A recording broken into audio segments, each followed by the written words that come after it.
Hey guys, tonight we're going to wander back to a time when dusty winds curled through the ancient streets of Delhi, and the throne of Hindustan stood on a foundation of whispered thick alliances, sharpened daggers, and mango-stained betrayal. The lamps in the Sultan's palace flicker like fireflies against cool marble, and the air smells faintly of rosewater, horses, and something else power. You are not a tourist here tonight. You are a quiet observer, slipping through time as Alauddin Khilji's story begins, still soft around the edges, before the blood and the burdens congeal. Right now, he's just a young courtier, with clever eyes and louder ambitions, leaning into the gilded folds of his uncle's generosity, while memorizing how many steps it takes to the throne room. So, before you get comfortable, take a moment to like the video and subscribe, but only if you genuinely enjoy what I do here. And don't forget to post your city and what time it is where you are. I love seeing the map of sleepy history fans light up.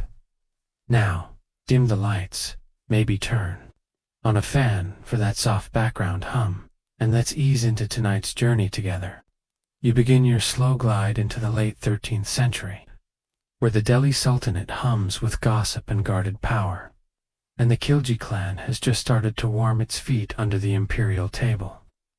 It's not quite their world yet, but that's about to change. Alauddin, known at this point as Ali Gershasp, isn't a king. Not even close. He's a nephew. That dangerous, invisible rank that always seems to hover somewhere between family and threat. His uncle, Alauddin Khilji, has just taken the throne, becoming the first Khilji ruler in a new dynasty that everyone's watching with narrowed eyes. The old Turkic aristocrats don't love this shift. They think the Khiljis are a little too Afghan, a little too rustic, and far too eager. And they're not wrong. But Alauddin, to his credit, tries to be a peaceful ruler. That doesn't go over well. He lets prisoners go, hands out lands, pardons rebellions, and keeps insisting he's not that kind of sultan. Meanwhile, Ali Gershasp watches it all unfold, filing away every mistake with the sharp focus of someone who plans to correct it permanently.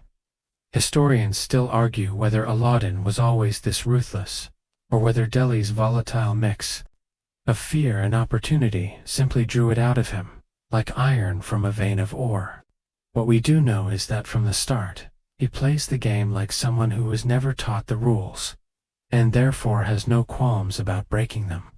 He marries Alauddin's daughter, becoming both a trusted family member and an administrative asset. It's the sort of move that looks harmless on paper, but feels a little too convenient. You tag along as Alauddin is sent out to govern the region of Kara, a somewhat remote outpost on the Ganges River. It's a place full of logistical headaches, small rebellions, and military paperwork, exactly the kind of boring job you give someone you don't think will cause trouble. But Ali Gershasp thrives here, quietly, efficiently. He builds friendships with soldiers, fortifies his regional power, and most importantly, starts hiding away funds. Not gold for daily governance, mind you, gold for something bigger. Gold for a future where he's not writing letters back to Delhi, but dictating them. One of the cleverest early moves he makes is the raid on Devagiri in 1296. It's not technically sanctioned by Alauddin, and yet somehow, he pulls it off like a side quest gone right. You join him as he marches down to the south with a lean force, striking the rich yet of a kingdom in a lightning raid. It's summer. The Deccan heat is the kind that frays your bones from the inside out. And yet Alauddin pushes forward, reaching the gates of Devagiri, and forcing the ruler, Ramachandra, into a humiliating tribute. Gold pours into Alauddin's coffers. He doesn't send it all back to Delhi. Of course not. He sends just enough to look loyal. The rest he tucks away for his own private throne fund. When he returns, Alauddin is suspicious, but chooses to trust him. He even travels out to Kara to meet Alauddin in person, bring him back to Delhi with full honors. You'd think that would be a triumphant reunion, a family celebration. But instead, it's the last day of Jalaluddin's life. The picnic on the banks of the Ganges begins as a staged reconciliation and ends with the Sultan being stabbed, mid-hugged, by men loyal to Alauddin. Legend says they even offered him mangoes as a parting gift. And thus, the road to the Khilji dynasty's iron-fisted phase is slicked with both fruit juice and royal blood. You probably wouldn't survive this picnic, by the way. Not unless you enjoy tense silences, sudden stabbings, and having your loyalty questioned while biting into mango pulp. The murder itself is swift and theatrical. Jalaluddin's head is paraded around on a pike as Alauddin rides toward Delhi. No longer the Sultan's clever nephew, but now the man who rewrote succession. With a dagger. The people of Delhi, used to upheaval, do not react with much outrage. They've seen worse, they've heard of worse. And many of them are simply tired of sultans who refuse to act like sultans. Alauddin promises strength, order, gold, not necessarily in that order. You arrive in Delhi with him, the wind catching the ends of his cloak as he strides through the city gates and toward the throne. His supporters throw coins into the crowds. His soldiers chant his name. The city adjusts its breathing to match the new rhythm of its ruler, unsure whether to fear or cheer but compelled to follow. What began as a quiet climb through court ranks has become a seismic shift in the political landscape of medieval India. And this is only the beginning. You don't have to like Alauddin Khilji to recognize he's got range. Barely finished wiping mango juice off his fingers from that infamous riverside betrayal, he's already donning the mantle of Sultan with the kind of single-minded intensity that makes palace courtiers nervous, and historians blink twice. By the time he formally enters Delhi as the new ruler in 1296, the city has already begun to reshape itself around his ambition. The drums of proclamation thud through narrow alleys, while paper announcements, pressed with hastily smeared ink, flutter from wooden doors and shop stalls. The people of Delhi have seen more coups than seasonal monsoons at this point, so they don't protest too loudly. They know better than to get sentimental about regime changes. But Alauddin, freshly installed on the throne, isn't just another usurper chasing a crown. He's a man who believes in remaking the world down to its last receipt stub. One of his first acts is brutally practical, purging the court of anyone too loyal to Jalaluddin. The hugs are over, replaced by firm nods, tighter robes, and messengers who ride out with orders but don't always return. You walk with him through the Duanium, where he sits among his advisors but listens to none. It's not arrogance. Exactly, it's a sharpened distrust, cultivated through years of watching his uncle pardon people who came back to stab him. Alauddin doesn't intend to repeat that mistake. Instead, he begins laying the groundwork for what will become one of the most centralized, calculated, and frankly exhausting administrations Delhi has ever seen. But before the tax codes and price controls, there's the matter of rebellion. Because of course, not everyone's thrilled about how he got the throne. Rebellions flare up like fever rash across northern India's small ones, initially, but annoying. Each noble who once swore allegiance to Jalaluddin now has to either re-swear to Alauddin or find themselves on the wrong side of a sword, and let's just say, many choose poorly. These aren't just military challengers, they're ideological. Alauddin isn't merely fighting for land, he's fighting for legitimacy.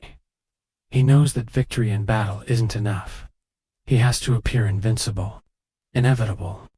So when revolts arise in Awadh or Multan, he doesn't just send armies, he sends examples.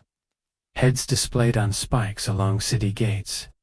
Entire family lines extinguished in one carefully calculated sweep. Even your distant cousins can't rebel, if they've been preemptively exiled or executed. And yet, despite his growing reputation for ruthlessness, Alauddin maintains an odd sort of charisma. You see it in the way officials still compete for his attention. In the poetry slyly dedicated to him by hopeful writers, In the market gossip about how he sometimes dresses in disguise and wanders the streets at night, historians still argue whether these midnight excursions were real or just propaganda. But the image is sticky. A sultan who keeps his ears to the cobblestones and knows what lentils cost. And let's talk about lentils because, oddly enough, that becomes a battlefield too. Alauddin believes control is power, and that means controlling not just land and people, but prices, trade, and even what the army eats for lunch. But we're getting ahead of ourselves. Right now, the Sultan's got fires to put out. A key rebellion flares up in Gujarat, led by the governor there, a man who thought perhaps Alauddin was too busy playing king to notice a provincial challenge. He was mistaken. You follow Alauddin's forces into Gujarat in a march that's more logistics than glory. Horses collapse in the dust. Soldiers grumble about the heat, the flies, the cursed length of the campaign. But still, they push forward, fueled by the growing legend of their commander. And behind them trails a particular general who deserves your attention. Malik Kafur. At this stage, he's not yet the notorious strategist. History will later debate, with raised eyebrows and sharpened quills. He's simply a recently acquired slave, purchased in Gujarat for a tidy sum, and noticed for his sharp mind and unusual charm. It's said he was striking handsome, poised, eerily calm in the middle of chaos. Alauddin notices. There's an immediate closeness between them that raises eyebrows even in a world accustomed to strange court dynamics. Historians still debate whether their bond was romantic, political, or simply a fusion of mutual ambition. But what's undeniable is that Malik Kafur becomes the blade in Alauddin's hand. Swift and precise. But back to Gujarat. The rebellion there is crushed, the governor executed, and the region brought firmly under Khilji control. But not without consequence. The campaign is long and costly, and Alauddin begins to understand that constant warfare, while exhilarating, drains the treasury faster than it builds legitimacy. So, you watch as he begins a transformation not of personality. He remains deeply suspicious and prone to controlling everything within arm's reach, but of focus. He starts thinking less like a conqueror and more like a manager. He doesn't just want to rule. He wants to systematize that rule so tightly that it runs itself, even if he falls into a coma for a week. And yes, that becomes relevant later. For now, though, it's all about tightening the screws. He appoints new governors, mostly men, whose loyalty has been tested under fire or blackmail. He installs tax collectors, who double as spies. He starts building a chain of control that runs from the smallest village to his high-ceilinged throne room, where incense curls in the air and his expression rarely changes. You're seated beside him one evening when he reads aloud the latest report from the grain markets. Prices are fluctuating, he notes. That's unacceptable. You'd think he'd have bigger things to worry about. Mongols on the borders, perhaps. Or the fact that several key nobles are grumbling about his methods. But no. Alauddin is fixated on grain prices, because, to him, it's all connected. If the army can't afford rice, they can't eat. If they can't eat, they revolt. If they revolt, his head rolls. So yes, lentils matter, and he's going to do something about it. But for now, his gaze is fixed on a map of India, his fingers tracing routes not yet taken, cities not yet claimed. And in the shadows behind him, Malik Kafur waits, listening, learning, preparing for a rise no one saw coming. The Khilji dynasty has settled into Delhi's bones, but there are still cracks in the foundation. The people are watching. The generals are plotting. And the Sultan is dreaming, not of peace, but of permanence. You probably wouldn't survive 5 minutes in this palace, by the way. There are no casual conversations, no harmless jokes, and absolutely no second chances. But for now, You're safe in the quiet corner of the court, where history curls like smoke, and the future sharpens its claws. If you thought ascending to the throne through a carefully staged murder picnic was the hard part, welcome to the brutal middle chapters of Alauddin Khilji's reign, where staying in power requires even more cunning than seizing it.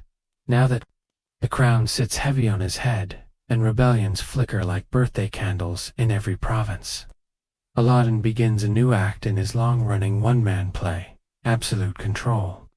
The mood in Delhi turns colder, more calculated. His court becomes a fortress of silence and observation, where servants speak in whispers, and even the sound of sandals scraping across marble makes people flinch. No one dares yawn too loudly in Alauddin's presence. You walk beside him through the high-arched halls of Siri, the new fortified city he commissions, one that smells of fresh mortar, anxiety, and damp scrolls. Historians still argue whether he built Siri to protect Delhi from Mongols or from his own nobles. But the effect is the same: thick walls, tight surveillance, and a place where rumors are buried before they can grow teeth. And it's within this atmosphere of tension that the next major turning point unfolds. Because being feared is useful. Being loved is optional, but being broke, that's unacceptable. Alauddin knows the treasury isn't bottomless. His southern campaigns cost a fortune. His soldiers expect timely payment, and grain prices keep rising like they've got wings. The people complain quietly, but he hears them. He always hears them. You join him as he begins a campaign, not of swords, but of spreadsheets, a ruthless economic overhaul. So detailed it would make modern economists blink in awe and mild concern. It starts with price controls, not suggestions, orders. He fixes the price of everything: grain, cloth, meat, horses, even the salaries of laborers. Rice must be this cheap. Goats must cost no more than this many dinars. And if anyone tries to cheat the system, well, there's a cell in the fort with their name on it. You wander into the market of Delhi and notice something strange. The shopkeepers aren't haggling. Their smiles are stiff. The weight's on there. Scales have been inspected. And standing in corners, pretending to browse but clearly watching, are Alauddin's market spies. Dozens of them, dressed like regular citizens, ears perked for the sound of overpricing or muttered dissent. Every merchant knows they could be arrested for charging too much for flour, or for claiming a tomato was heavier than it was. You wouldn't survive 5 minutes selling lentils here, by the way. Not unless you enjoy being publicly flogged for rounding up your weights. But the most surprising part: it works, at least for a while. Prices stabilize. The army is fed. Common people, especially the poor, can actually afford food. Alauddin doesn't do this out of compassion. He does it because he understands the mechanics of empire. A fed army doesn't revolt. A quiet market means a quiet city. His tax system gets revamped too. No more arbitrary collections by local nobles.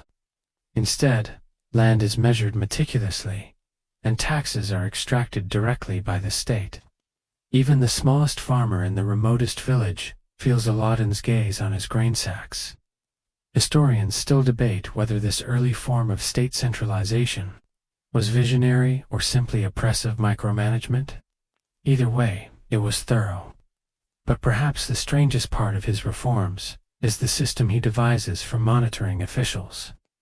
Every governor, clerk, and regional officer has someone secretly assigned to report on them. It's like an imperial version of high school drama. Who's cheating? Who's lying? Who's stashing extra coins in the sandal closet? Alauddin reads these reports personally, often late at night, and makes notes in the margins with the casual satisfaction of a man pruning bonsai trees made of treason. And yet, in this dense fog of fear, the city still functions. Artists still paint. Poets still write, albeit with more metaphors and fewer jokes. Foreign travelers describe Delhi as impressive, organized, even beautiful, especially at sunset. when the sandstone glows orange and the city walls cast long shadows that look like waiting hands. But under that orderly surface, the pressure is building, and so are the enemies. The Mongols haven't forgotten about Delhi. Oh no. In fact, they're sending messages in hoofbeats and arrows. Between 1297 and 1306, they launch at least 5 major invasions. Each time, they come like a tidal wave of hooves and steel. And each time, Alauddin meets them with an answer that isn't always elegant, but is always effective. You find yourself clinging to a horse saddle beside his army on the plains of Punjab. The air is thick with dust and the sound of drums. You can barely hear the orders being shouted. But one thing is clear. The Sultan will not retreat. Not ever. His generals, especially Ulugh Khan and Zafar Khan, clash with the Mongols repeatedly. One of the most memorable moments comes during the Battle of Khilji in 1299. Zafar Khan, a bold and brash commander, ignores Alauddin's direct orders not to engage prematurely. He charges ahead, fighting heroically but ultimately getting surrounded and killed. Alauddin is furious not just at the loss, but at the disobedience. Historians still argue whether Zafar Khan's disobedience was an act of pride or desperation. Either way, Alauddin ensures that his death is not romanticized. No posthumous honors. No tales of glory. Disobedience, even brave disobedience, has no place in his empire. His refusal to reward disloyalty, if cloaked in heroism, is a clear message. You either follow the plan or you disappear. Yet despite his wrath, Alauddin does what few rulers of the time could. He stops the Mongols, again and again. His fortifications around Delhi become the stuff of legend. Deep trenches, strong gates, cavalry ready to ride out at a moment's notice. The city doesn't just survive, thrives in the strange safety of his iron grip. People begin to speak, very quietly, of Alauddin as the second Alexander, a conqueror, a reformer, and perhaps something even more dangerous, a man who thinks he can shape history with spreadsheets and spears in equal measure. And somewhere in the background, still quiet but rising, is Malik Kafur. He hasn't yet taken center stage, but he watches everything, learning, waiting, building the kind of loyalty that cannot be bought or threatened. For now, though, the Sultan rules alone. His shadow stretching across India like a measuring stick, checking grain sacks, silencing markets, and staring down the world's fiercest warriors. And you, invisible guest of history, drift through the halls of his growing empire, wondering how long anything this tightly wound can hold without snapping. It's easy to assume that once a ruler like Alauddin Khilji defeats his enemies, tames the market, and puts the city under surveillance so tight even the pigeons feel watched, things would finally settle. But no. In fact, this is when things start to spin even faster. You're back inside the court now, watching as the Sultan leans over a map of India, eyes glittering with something sharper than ambition. Because now that Delhi is locked down and the Mongols have been temporarily kept at bay, Alauddin begins to dream, not just of security, but of glory. And not just any glory. He wants to be remembered, not in poems or soft songs, but in the clink of conquered coins, in the smoke that rises from vanquished temples, and in the stunned silence of rival kings who never saw him coming. He doesn't just want to be Sultan of Delhi. He wants to be emperor of everything. Of the rivers, the coasts, the gold mines in the south. This is the chapter where his gaze turns toward the Deccan, and nothing is safe from that gaze. But let's not leap ahead too quickly. There's still rebellion to squash at home. One of the more dangerous ones comes in 1301. From Ranthambora, fortress carved into cliffs, ruled by the Rajput king, Hamir Dev. Alauddin sends his army, led by Ulugh Khan and Nusrat Khan, but they face stiff resistance. And then something very telling happens. Nusrat Khan is killed. For a man like Alauddin, who defines loyalty in terms of usefulness, this loss is unacceptable. He rides out himself to oversee the siege. You're with him on the scorching plains, where dust clouds choke the air and the clatter of siege engines echoes off stone. For 8 long months, the siege drags on.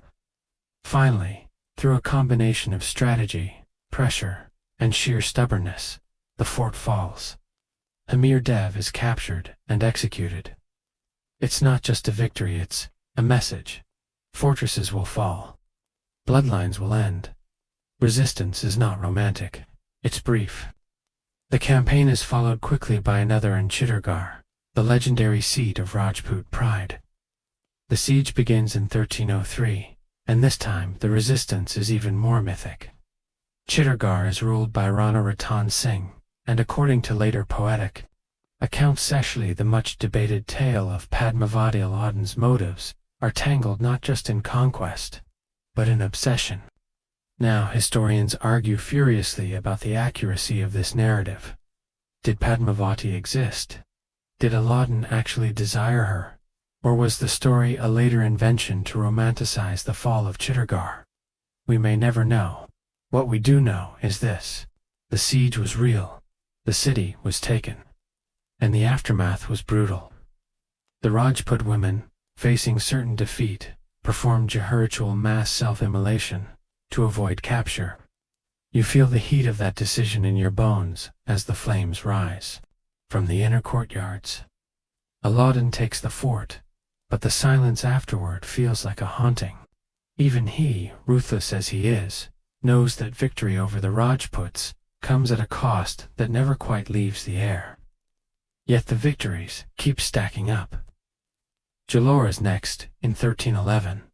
Another Rajput stronghold, another fort brought to its knees. These are not just military wins, they're psychological ones. Cities fall faster when they've seen their neighbors collapse. Resistance begins to look less like heroism and more like suicide. Meanwhile, back in Delhi, the court starts to change shape around this expanding empire. New faces arrive. Old ones vanish. And at the center of it all is Alauddin. Now more of an emperor than a king. More of a storm than a man. You see it in the way he walks. No longer cautious. No longer calculating every word. Now he assumes loyalty. Assumes control. It's not arrogance. It's a chilling confidence that only comes from never losing. But even as he rises, the strain begins to show. He works relentlessly, barely sleeping. His body begins to ache. The doctors are summoned more often.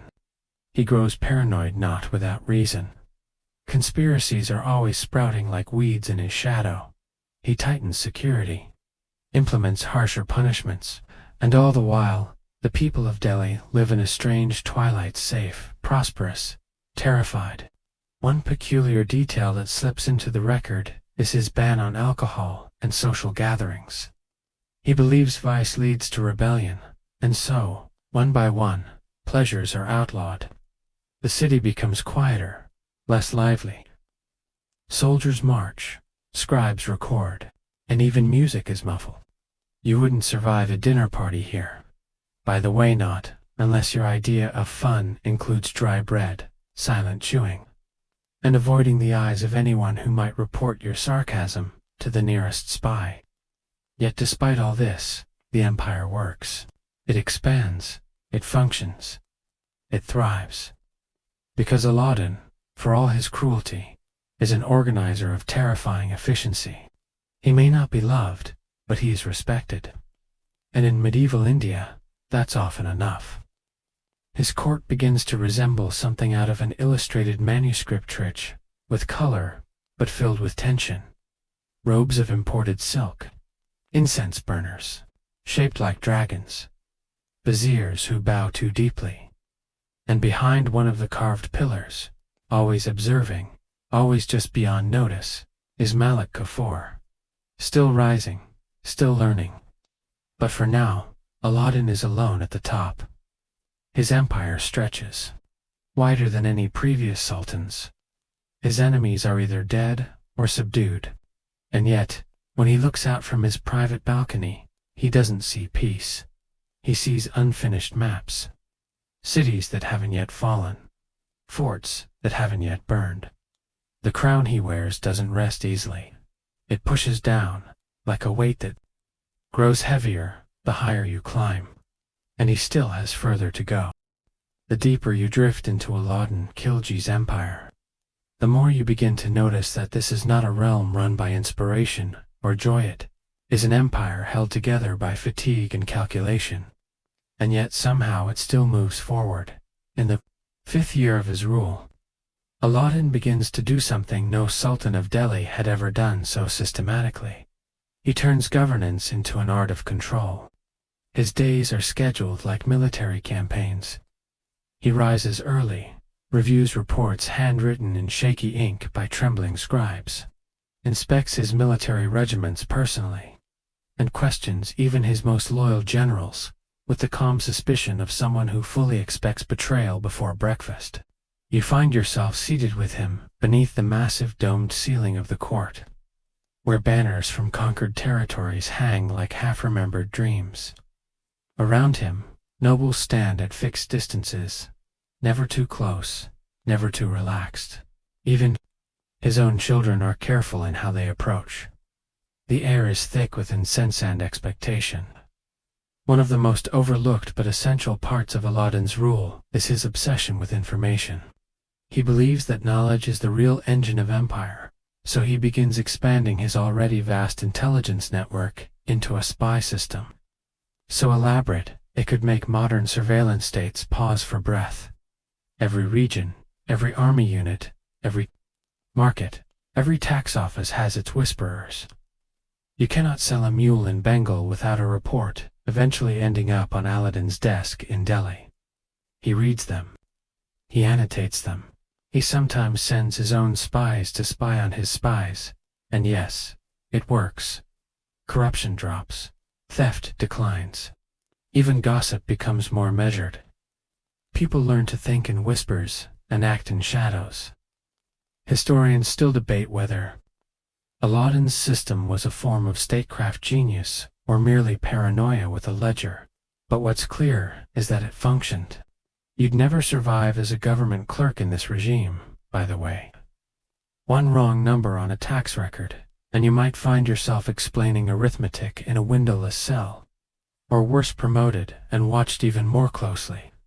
And yet, for all this internal tightening, Alauddin's mind starts to tilt southward, because up until now, he has tamed the north, defended the heartland, and transformed Delhi into something that feels less like a city and more like a controlled experiment. But the Deccan, the hot, rich, semi-independent belt of kingdoms stretching across southern India still beckons. He wants it. He wants it all. The Deccan, unlike the rebellious Rajput forts or the invading Mongols, isn't coming to him. So, he decides to go to it. And the one he chooses to lead this ambition is none other than Malik Kafur. This is the moment Kafur stops being a background figure and becomes a force in his own right. It's a strange choice to many in the court. Kafur is, after all, a eunuch, a former slave, a man of uncertain origin, elevated rapidly through the ranks, not just by loyalty, but by his ability to make Alauddin feel like things are under control when everything else is unraveling. You watch their interactions closely. There's a closeness that exceeds rank. Alauddin trusts Kafur in a way he trusts no one else, not even his own family, certainly not his advisors. He hands him a sword, a budget, and the name of a target, Devajiri again. Because while Alauddin had once looted it before his rise to power, the Yadava king there has started to become a little too comfortable, a little too independent. And so, Kafur rides. You follow him through forests, across scorched plains, through villages where the people step back and avert their eyes. The army is efficient, well-fed, alert, and Kafur. He proves to be a remarkable leader, not loud or boastful, but deliberate, precise. He does not bluster. He arrives. He attacks. He negotiates. He extracts tribute with a kind of smile that doesn't reach the eyes. Ramachandra, the king of Devagiri, is defeated again. He is brought back to Dalinat in chains, but in dignity-stripped silence. Alauddin allows him to rule as a vassal, provided he never forgets who the true emperor is.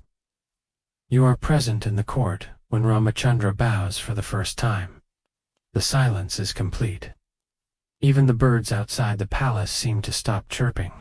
It's more than victory. It's the confirmation of Alauddin's long-held belief. Control doesn't require constant presence.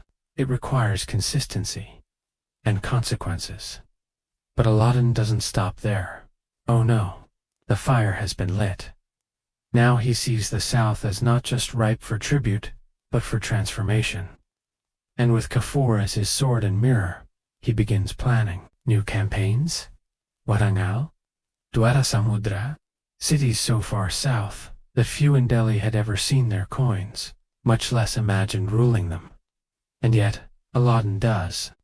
But before we ride further, let's return to Delhi because, while the Sultan sends armies across rivers and mountains, his court is still seething. His sons are growing up ambitious, entitled, and dangerously surrounded by men who whisper promises of succession and glory. Malik Kafur, for all his military brilliance, is also becoming more powerful than some generals find comfortable. The nobility begins to divide into silent camps. Some resent Kafur's meteoric rise. Others fear Alauddin's growing withdrawal from daily governance, relying more on his inner circle than the broader court. And Alauddin, he knows. Of course he does. You see him more often now in his private quarters, surrounded by astrologers, physicians, and silent guards. His health is faltering. He doesn't eat well. He's become more suspicious, more insomniac. But still, he governs. Still, he watches. Still, he dreams. You wouldn't last long in his palace at this point, by the way. It's less a home now, and more a maze of secrets and survival. And at the heart of it, Alauddin continues his relentless effort to outthink, outmaneuver, and outlive everyone else. But how long can a man chase that kind of control before the system he built begins to turn inward? You can already feel it like the first tremor before a crack spreads across the marble. Now you find yourself deeper within the world of Alauddin Khilji, and it no longer feels like a courtyard, feels like a furnace. One that burns not with fire, but with the endless pressure of holding everything together. The palace walls echo, not with laughter or music, but with the shuffle of footsteps from servants who've learned to walk without being heard. The Sultan is not the man he once was. The lean, calculating youth, who once played politics with smiles and mangoes, has given way to a man whose body is failing, and whose mind is overclocked from decades of scrutiny and ambition. But the empire he forged, it continues to move like clockwork, even as he himself begins to falter. You see him now more often in his chamber than in the hall, wrapped in heavy robes despite the heat. His eyes, once razor-sharp and restless, now flicker with moments of clouded thought. The physicians come daily, offering syrups, oils, and assurances. They don't believe themselves. He refuses to lie down for too long. He refuses to appear weak, but he's clearly aware that time, his old enemy, is gaining on him. His response, not retreat, not rest, but acceleration. He begins issuing edicts with renewed intensity, as if he can legislate immortality. And as part of this final stretch of fury, he fully empowers Malik Kafur to execute the last and most ambitious phase of his southern conquest. You follow Kafur now, mounted at the head of an elite force, their armor gleaming under a punishing sun as they march towards Warangal, capital of the Kakatiya kingdom. It is 1309. This campaign is unlike any other. The terrain is harsher. The distance from Delhi is immense, and the resources being consumed would frighten a lesser ruler. But Kafur is relentless. Under his leadership, siege engines rumble across ancient roads.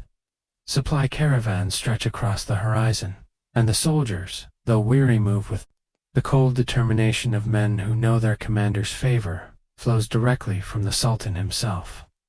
Warangal resists, fiercely. The Kakatiya king, Prataparudra II, refuses to bow immediately. The fort's defenses are some of the strongest Alauddin's forces have ever faced.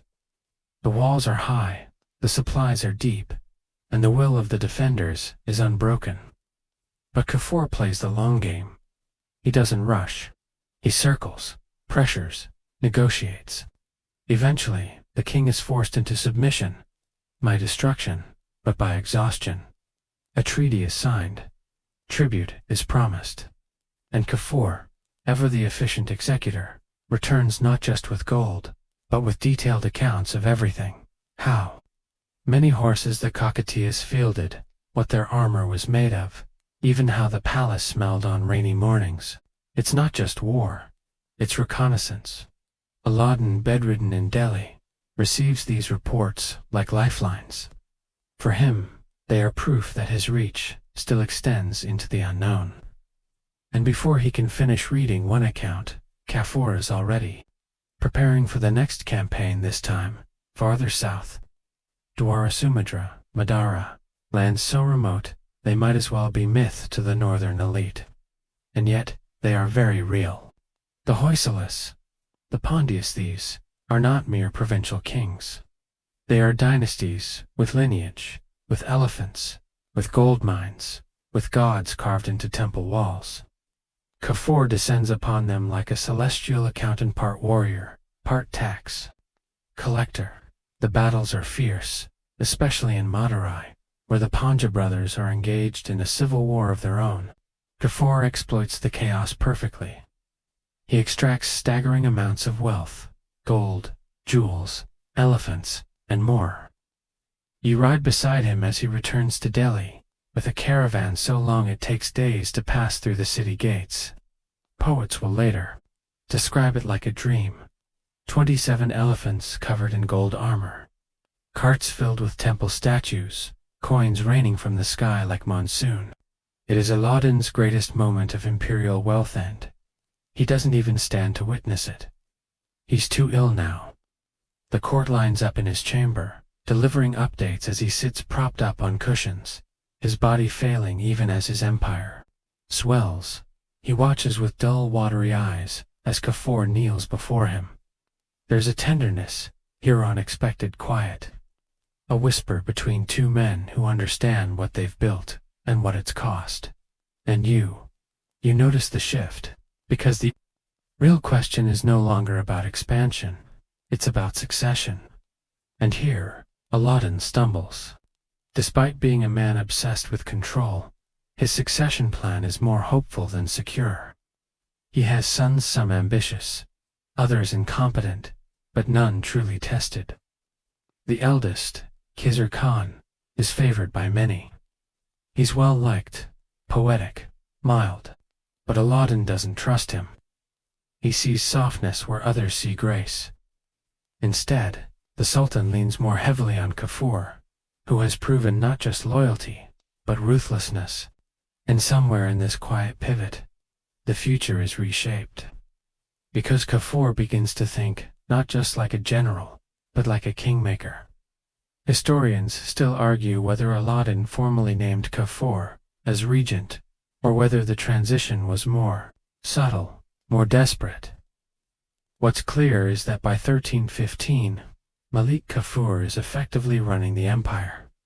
He issues orders, he silences dissent, and, most significantly, he begins maneuvering the sons of Alauddin into a dark game of favoritism and suspicion. Khizr Khan is placed under watch. Other sons are isolated. The nobles, long wary of Kafur's rise, now fear him, but no one moves. Alauddin is still alive after all, even if just barely. And in that breathless silence that defines the final weeks of his life, the air inside the court turns heavy with waiting. You wouldn't survive this court, by the way. Not now. The tension is so thick, you could slice it with a turban pin. Everyone is waiting for the same thing, for the Sultan to die. And when he finally does, in early 1316, the empire freezes. No mourning is public. No drums are beaten. The announcement is delayed. Why? Because Malik Kafur needs time. Time to secure power. Time to decide which son will wear the crown. Time to erase certain names from the records. And so, in the echoing silence of that moment, as Aladdin's body cools in his private chamber, the empire he built does not shatter. Not yet, but the cracks are visible. And the hand holding it together now wears no crown, but it holds a sword. Alauddin Khilji's death, when it finally arrives in the early months of 1316, does not fall upon Delhi like thunder. It seeps in quietly, like damp, through old stone unspoken, unsignaled, but deeply, deeply felt. You're there in the early hours, when the palace attendants stop walking quite so fast, when the scribes hesitate to finish their scrolls, when the horses in the stables stand unusually still. No official word has been given, but everyone knows. The Sultan is dead, and yet no wails rise from the palace. No white-robed mourners parade through the streets. No masjid sermons announce the passing of the most powerful man the Delhi Sultanate has ever known. Why? Because Malik Kafur, who now moves like a shadow, with a crown made of silence, delays the announcement. He needs time. Time to shift the pieces, to remove those who would challenge him, to ensure that when the empire finally looks up from its prayers and laundry and politics, it sees the future already decided. You walk with him now through the deepest corridors of the palace, past scribes too afraid to meet his eyes, past guards who snap straighter when they see him. He moves like a man who knows he has only a few days to reshape history. The body of Alauddin is still warm when Kafur begins the purge. The sons of the late Sultan, some in their teens, others already tangled in court alliances, are separated, detained, or quietly removed. Khizr Khan, the poet prince, once beloved by the people and seen as the likely heir, is placed under house arrest. His letters are intercepted. His supporters vanish from court. And Kafur doesn't crown himself now. He's not foolish enough for that. Instead, he installs Alauddin's 6-year-old son, Shihabuddin, as a puppet sultan. A child with a name but no voice. A boy whose feet don't even reach the floor of the royal throne. And beside him, not behind, sits Malik Kafur, guardian, architect of the state. Historians still argue about Kafur's motives at this stage. Was he genuinely loyal to Alauddin's legacy, trying to preserve the structure they'd built together? Or was he now a man drunk on power, reshaping the empire to his liking before anyone could stop him? Regardless of the answer, what follows is not a reign, but a fever.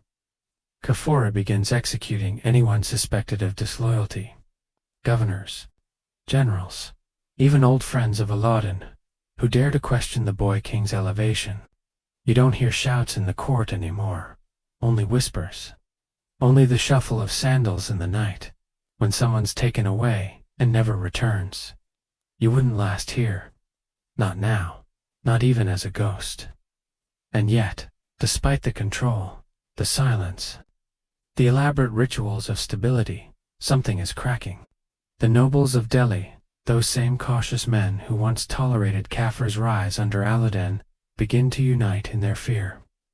They whisper, not just in their homes, but in the streets, in the mosques, in the market stalls. Kafur may control the court, but he does not control the city's memory. And it remembers. It remembers Khizr Khan's kindness. It remembers Alauddin's fearsome logic. It does not yet understand what Kafur wants. And neither, perhaps, does he. For 35 days, he rules. 35 days of decisions, of whispers, of executions, of growing isolation. He avoids sleep. He avoids counsel. He trusts no one. And in the end, the people he fears most are the very soldiers Alauddin once relied upon the palace guards. On a chilled evening in late February, they act. No parade, no formal revolt. Just a moment when the doors don't open for Kafur, as they should. A corridor where he finds himself alone. And then the flash of swords in the dark. His death is swift, not ceremonial, not remembered in verse. Just another name removed from the palace rolls. And suddenly, as quickly as it came, the fever breaks. The nobles move fast. They install Mubarak, Shan, another of Alauddin's sons, as the new sultan.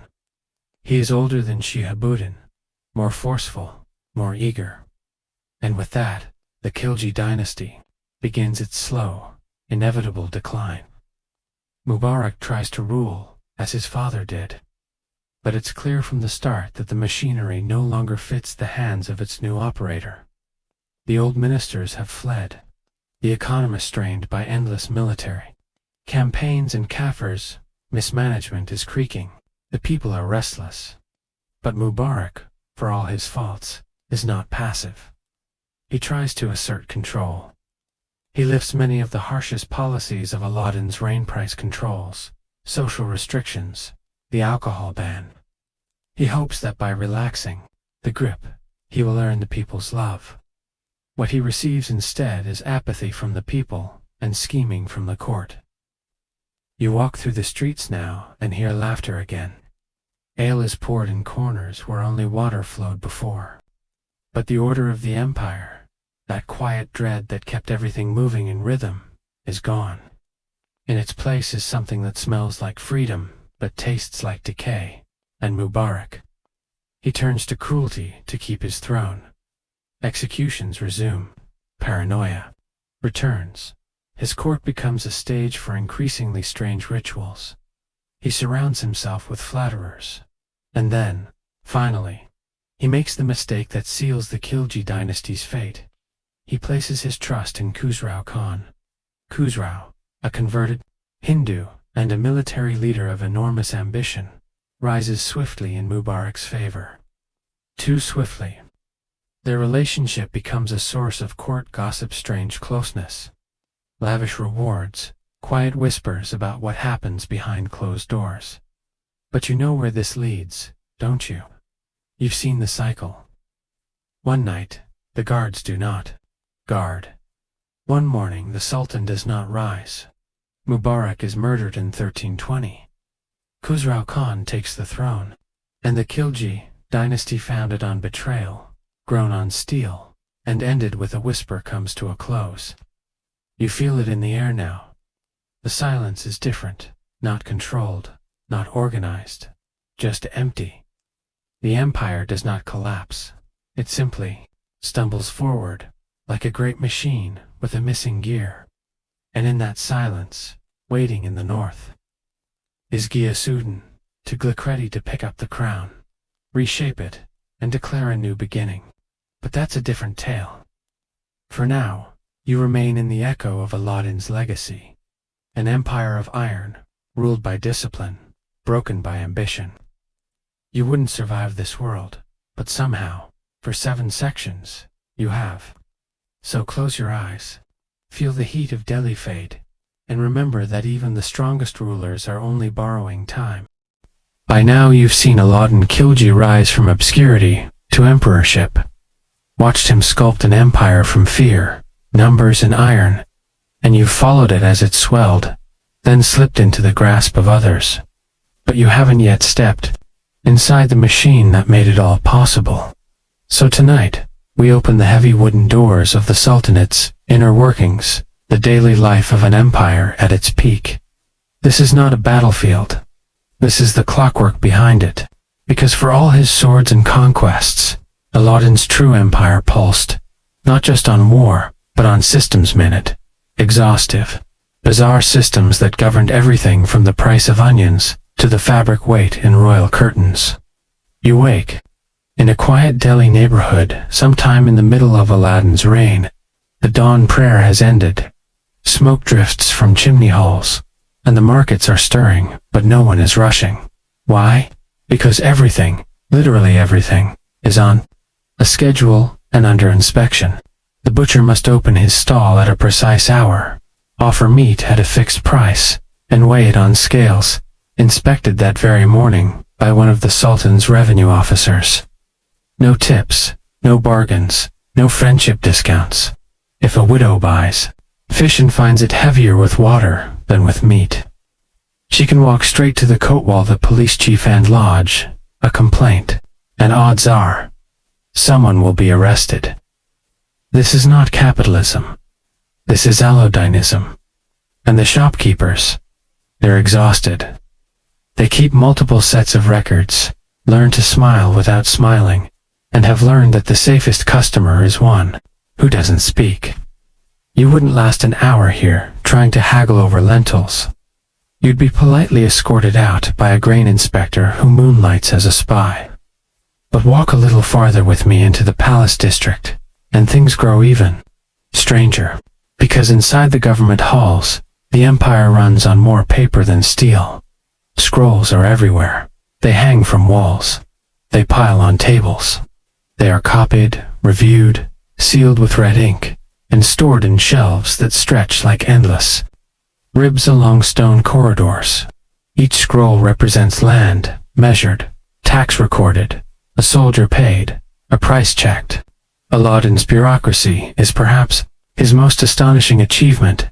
Hundreds of officials in charge of logging every inch of land in the empire, calculating yields, predicting tax income, and punishing theft or misreporting with a firmness that makes modern audits look like yoga retreats. The land revenue system, based on strict measurement and direct collection, eliminates middlemen. Local chieftains no longer skim off the top. Instead, state-appointed agents descend on villages with measuring rods, inkpots, and an air of dread. Even a single field is documented down to its last finger width. Farmers pay in grain or coin, and any shortfall is reported. If a family cannot pay, their names are recorded. Repeated default. Well, let's just say it doesn't go unnoticed. Historians still argue whether this system lifted rural prosperity or crushed it under bureaucracy. Some say it allowed for fairer taxation and state efficiency. Others point out that village life under Alauddin meant working not just for survival, but for an invisible sultan who never forgot a missing bushel of wheat. And then there's the army. You see them now, assembling in a field outside Siri Fort, where the stone walls cast sharp angular shadows across the packed dirt. This isn't a loose federation of warriors. This is a salaried professional army, the largest and most expensive standing force Delhi had ever seen. Soldiers are paid in cash, their names entered in ledgers, their horses inspected down to the condition of their hooves. And yes, even horses have IDs, branding marks, detailed notes on breed, size, stamina. Try to swap a tired steed for a new one. Someone will notice. If you're caught, your commander doesn't scold you, he demotes you, fines you, or worse, writes your name in the Sultan's nightly report. Alauddin doesn't rely on nobles bringing troops when needed. He creates a centralized, reliable military machine. The capital is always ready for attack, for rebellion, for expedition. And behind it all is a paymaster's office, more paranoid than a squirrel in hawk season. But perhaps the strangest engine of this empire isn't military or psychological. Alauddin understands people in a way that makes him either a genius or a monster, depending on the time of day. He bans alcohol, not because he dislikes drink, but because it loosens tongues and blurs secrets. He outlaws private parties and large family gatherings, fearing they breed conspiracies. Even the number of guests at a wedding is regulated. Imagine that, a wedding invitation with state approval required. You'd never get away with your cousin bringing 6 uninvited friends. You'd need a permit. And while nobles bristle at these rules, the common folk often welcome them. Prices are stable. Justice, though harsh, is predictable. crime is low. For once, being poor doesn't mean starving. For many, Alauddin's tyranny is oddly livable, but not for everyone. You hear the tension in the songs sung softly by what? At the river, you see it in the hesitant looks exchanged by scholars, their poetry now carefully metaphorical. You smell it in the stale air of classrooms, where young nobles are taught history that changes depending on who's still alive. And then there's the harem and empire within the empire. While details are scarce, we know Alauddin maintained a large and powerful women's court, filled not just with wives and concubines, but with female administrators, tutors, and spies. Yes, spies. The Sultan trusted no one, regardless of gender. Even love was categorized, observed, and made useful. Meanwhile, the city itself grows outward. Under Alauddin's orders, entire new markets are built. Siri Fort becomes the beating heart of the administration. Roads are widened, walls strengthened, canals dug. Foreign travelers write of Delhi as a marvel its precision, its riches, its cruelty.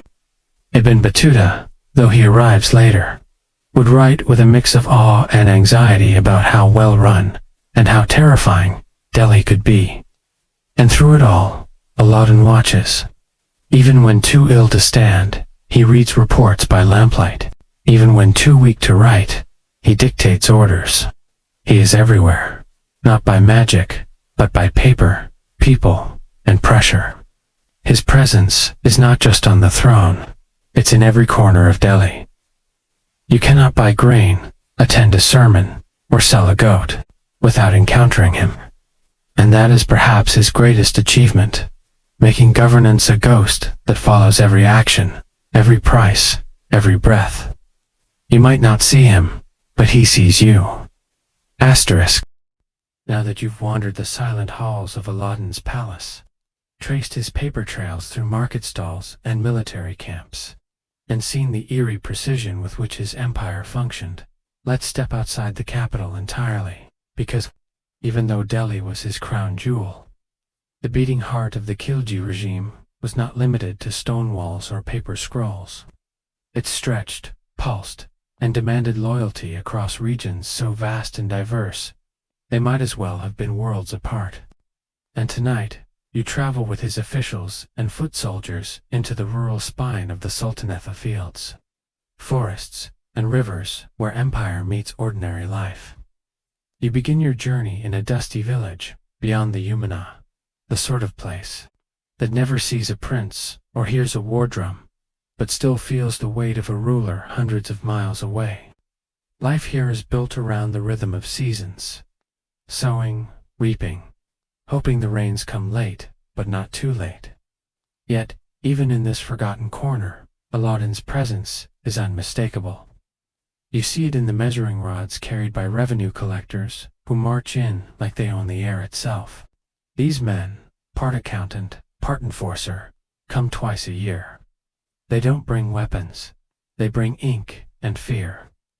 The village elders welcome them with the same enthusiasm one reserves for a dentist with bad breath. Land is measured, recorded, and taxed. If someone tries to hide a patch of wheat behind a neighbor's fence, the entire hamlet might pay the price. The tax itself is steep, sometimes up to half the produce, but it's consistent. No bribery, no favors. Just grain weighed on iron scales and tallied in a ledger that ends up on a shelf in Delhi. It's exhausting, but it's fair, in its own brutal way. Historians still argue whether this direct taxation system was visionary or oppressive. On one hand, it cut out corrupt intermediaries. On the other, it left no room for mercy. A bad harvest didn't mean less tax, it meant borrowing from neighbors or selling your daughter's earrings. Or worse, defaulting and watching your name vanish from village records in a way that made your future very uncertain. You pass by a farmer who hasn't smiled in months, carefully arranging chickpeas in exact piles. Not because he's obsessive, but because he knows the inspector will count them. Yes, really, you'd last maybe 10 minutes here before your jokes got you slapped by an elderly. aunt wielding a thatched broom in centuries of suppressed frustration. But then, travel west, and things begin to shift. The fields give way to trade routes, dusty and cracked under the weight of merchant caravans. Here, in Gujarat, Alauddin's tax system isn't just about grain, it's about control of trade. Ports like Cambay and Surat are bustling with textiles, spices, and foreign ships. And Alauddin wants his share. Customs officials, some with Persian scrolls tucked under their arms, monitor goods as if they're handling royal secrets. Tariffs are collected with the efficiency of a modern airport security team, only with sharper swords and fewer smiles. Trade flourishes despite it, perhaps because of it. The stability Alauddin's rule provides makes merchants feel oddly safe. No one will rob you on the road, not without risking a noose and a fine so large it'll bankrupt your descendants. Even foreign traders from Arabia, Central Asia, and beyond acknowledge the weird calm of the Khilji-controlled zones. You hear it in their letters. Delhi is mad, but predictable. And when you visit one of these ports, you find something even stranger. Inside the warehouse of a spice merchant, amidst sacks of black pepper and cardamom, you find receipts. Receipts written in elegant Persian, detailing transactions down to the last dirham. Alauddin doesn't just collect. He documents, he categorizes, he systematizes, and he punishes failure to report with the kind of accuracy that would terrify a modern tax attorney. Move farther south and east, and you arrive in Bengal, yet conquered, but constantly prodded by Khilji ambition. Here, the story shifts again. The terrain is swampy, the rivers are wild, the people fiercely independent, and while Alauddin never fully conquers Bengal, his envoys keep appearing at the edges of these kingdoms, testing waters, sending messages, reminding local rulers that they're being watched. One such tale survives of an emissary who arrived with a letter sealed in gold thread. It wasn't a threat, it was a reminder. You are seen, you are measured, you are expected. Bengal doesn't submit, but it doesn't openly rebel, either. It waits. So does Alauddin. You can almost hear him whispering across the plains. Not today, but soon. And then, you ride north again into the arid deserts of Rajputana. These lands are not taxed like the fertile plains. Here, taxes come in the form of fire. Rajput, kingdoms that swore fealty, sent tribute regularly. Horses, soldiers, even hostages to be raised in the Delhi court. Those who resisted, their cities became examples. Alauddin's siege of Chittorgarh may have ended in victory, but its memory becomes a method of rule. You see it in smaller towns where walls are hastily patched, where granaries are hidden behind false doors, where elders teach children to speak carefully around strangers. Control here doesn't come from administration. It comes from fear, and from the knowledge that resistance is romantic only in poems, not in reality. And yet, across all these regions, from the riverbanks of the north to the southern spice routes, from desert forts to jungle villages, there is one constant. The system holds. Alauddin's empire isn't built on love. It's built on documentation, intimidation, and a ruthless consistency that few rulers before or after him could replicate. You wouldn't survive this landscape, honestly. Not unless you kept your mouth shut, your books balanced, and your horses registered. But for those who adapted, it worked. Trade flowed, crime dropped, armies moved with precision, and somewhere deep in the empire's belly, scribes continued their endless copying, turning every moment of your day into an entry, every transaction into a number, every rebellion into a warning. And that's the strange beauty of it all. Alauddin didn't just conquer cities. He conquered time itself by creating a state that remembered, recorded, and repeated everything. The man is gone, but the system, it remains. Asterisk. You've wandered across Alauddin Khilji's empire. through the neatly lined wheat fields of the north, past the ink-stained record-keepers in Delhi, and into the trade-choked ports of the south.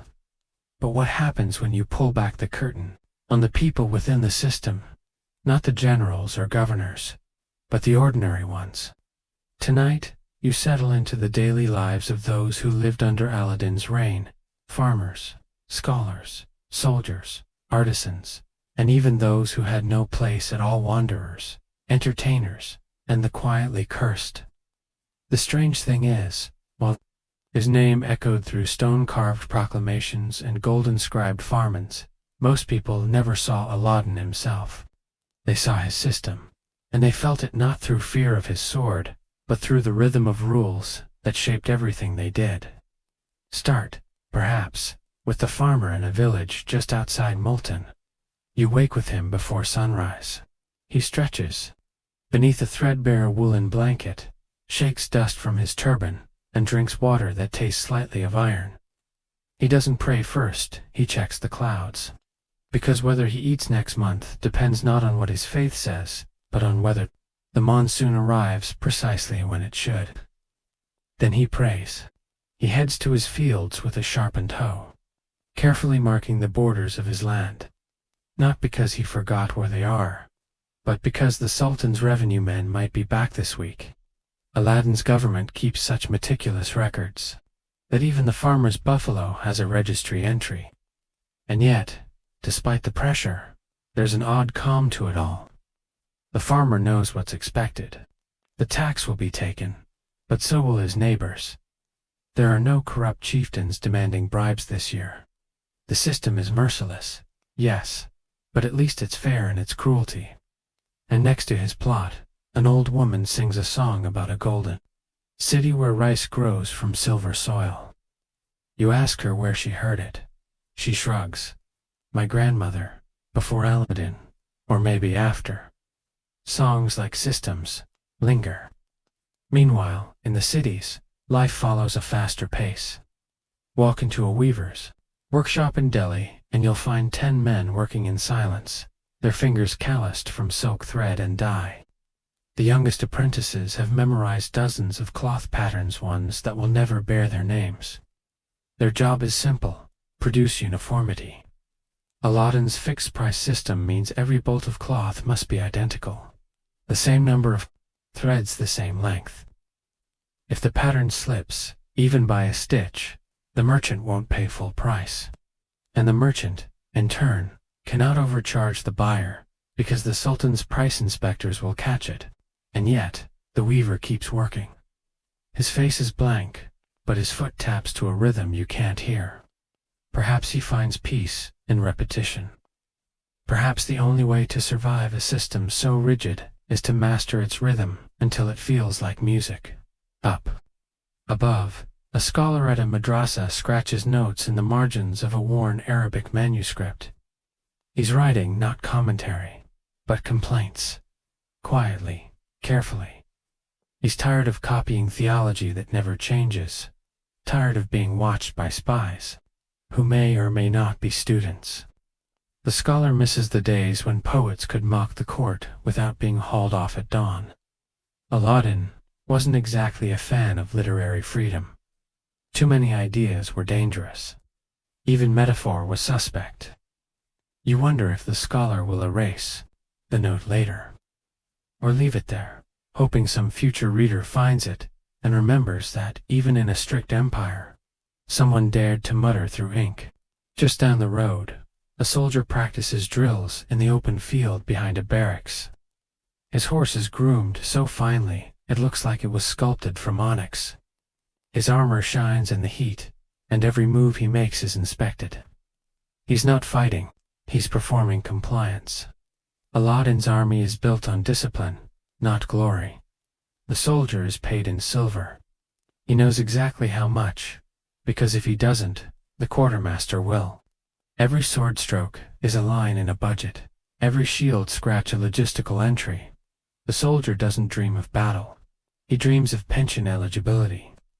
And if that sounds bureaucratic, it's because it is. War in the Khilji Empire is a contract. But what about the people on the margins? the ones who don't fit into ledgers and schedules. Meet a juggler who performs in a dusty town square near Kara. He's nimble, clever, and always smiling, but never says his name. It's safer that way. His act draws a small crowd. Coins fall into a bowl. A child laughs. But the juggler watches the road more than the audience. Because sometimes soldiers arrive unannounced, asking for permits. Yes, permits. Even street performers are regulated in this empire. If they say something subversive, if their joke lands too close to a court scandal, they disappear. So the juggler sticks two simple tricks: balancing stones, catching fruit, spinning tales that sound ancient and vague. You ask him if he fears the Sultan. He shrugs and juggles 3 pomegranates. I fear boredom more. In the slums near the riverbank, a widow sells clay pots. Her husband died in a canal digging project. She receives no pension, but the local tax collector allows her to sell at a reduced rate. It's a gesture of compassion inside a system that rarely bends. She tells you, through cracked teeth and a sharper smile, that Alauddin was a just man. Harsh, but just. And she prefers him to the chaos that came before. Back then, my sons would have been stolen in the night. Now, they just dig ditches. You don't know how to respond to that. You nod, and watch her wrap the last pot in burlap, humming a lullaby that's outlived 3 dynasties. In the women's quarters of wealthier homes, the rhythm is different. Veiled wives teach young girls how to read quietly, in corners filled with incense and gossip. A maidservant mentions that the Sultan's harem, though closed to outsiders, has its own system of spies, its own internal politics. Women rise and fall here, not by birth, but by clever alliances and information trading. A cook once got promoted simply for reporting which wife was planning to poison the other's perfume. You blink. The maidservant laughs. Nothing is sacred.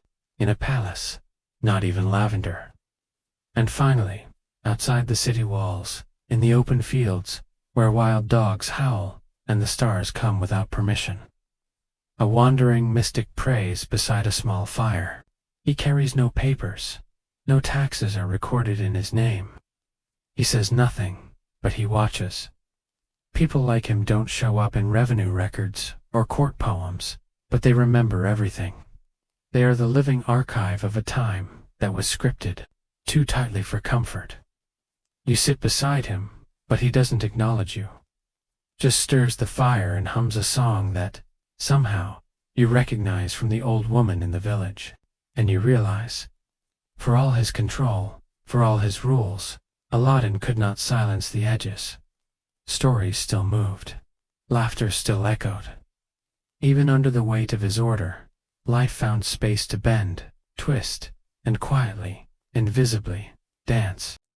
You've seen the farmers counting chickpeas like jewels, the soldiers polishing armor with bureaucratic precision, and the juggler dancing on the knife edge of satire and survival.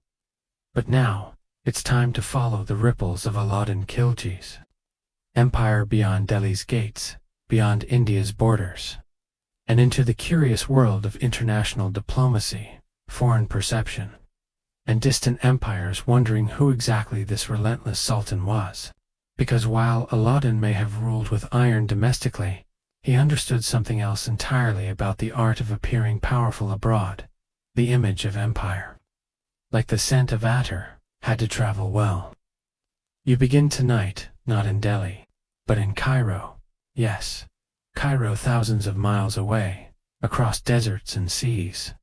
There, inside a candlelit office in the Mamluk court, a translator unrolls a letter from Alauddin's court. Sealed with thread and dusted with sandalwood powder, the Arabic is formal, polished, flattering. The message is simple: brotherhood, alliance, and most importantly, recognition. For Alauddin knew that in the Islamic world, legitimacy wasn't just local, it was also transcontinental. Being acknowledged by the Caliph in Cairo, even as a symbolic gesture, added a heavenly hue to an otherwise very earthly throne. And while the Mamluks smiled politely, historians still argue whether they ever took Alauddin seriously as a true peer.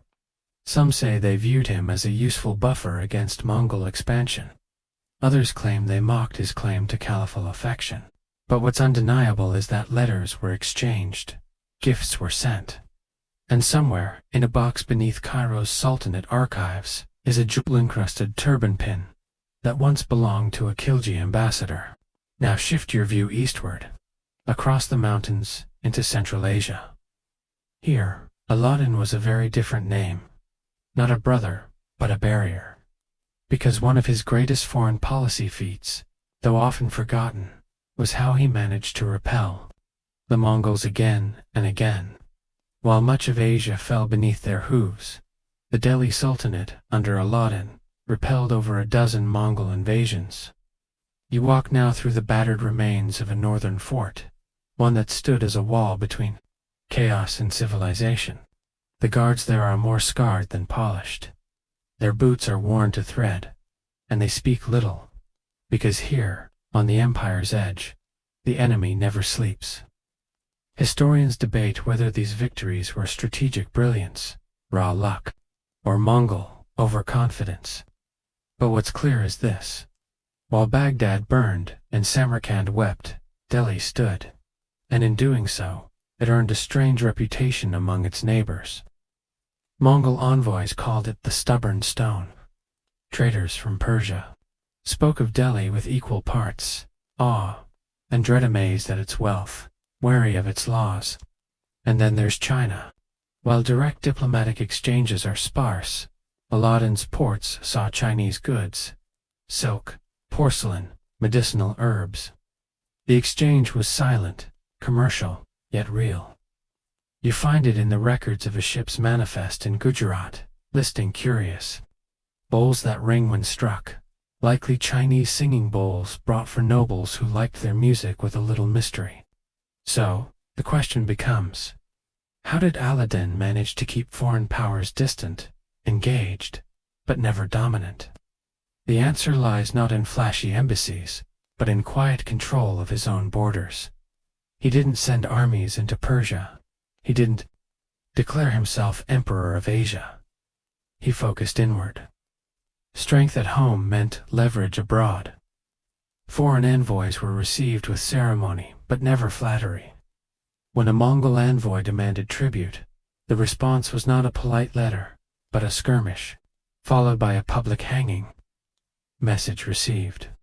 You step now into one such diplomatic court in Delhi, around 1305. The hall is wide, pillars towering, sunlight filtering in through yali screens carved like lace. At the far end, Alauddin himself sits not on a gold throne, but a plain stone platform. A performance, no doubt, meant to suggest modesty. Behind him, however, stand rows of guards with curved swords and narrowed eyes. An envoy from somewhere west is led in. He bows, offers gifts, recites praises, and Alauddin listens with that familiar frown, the one scholars say he wore not out of anger, but calculation. After the speech, there is silence. Not for dramatic effect, but because no one speaks unless the Sultan nods. When he finally replies, it is brief. Thank you. I accept your gift. Tell your king, we are watching. You wonder how that translates. Perhaps the envoy softens it on his return. Perhaps he doesn't return at all.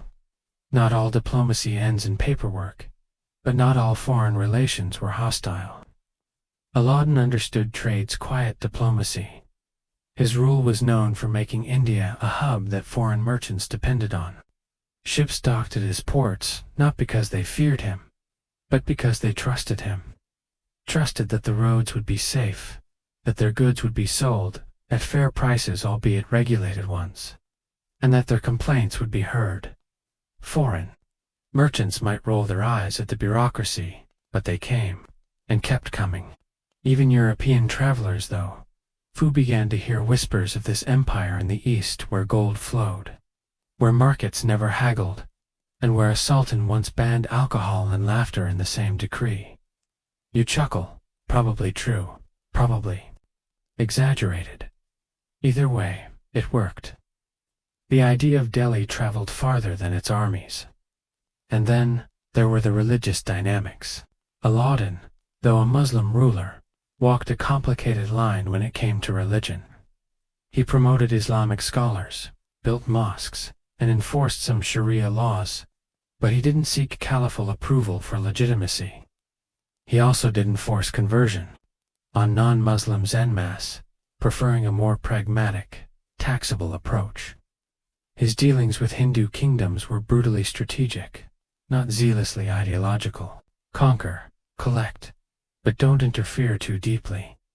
Why stir rebellion over rituals when you could tax them instead? That's not to say he was tolerant by modern standards, far from it. But his policies were often shaped more by statecraft than scripture. And so, India, under Alauddin, became known not as a land of religious purity, but of bureaucratic balance.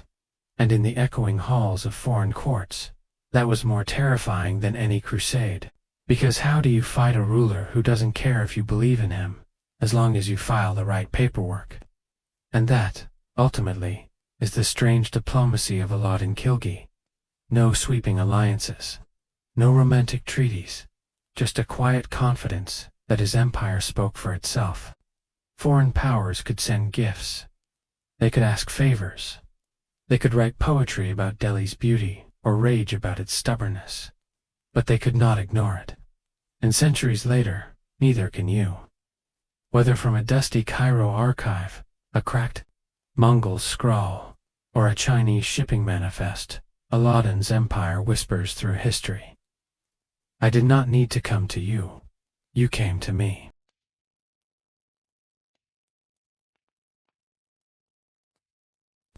You've seen Alauddin Khilji wage quiet wars with ledgers, blunt invasions with bureaucracy, and keep foreign powers at bay with the flick of a quill rather than a sword. But tonight, we return to the beating heart of his reign, to his court, his council, and most intriguingly, to the minds behind the throne.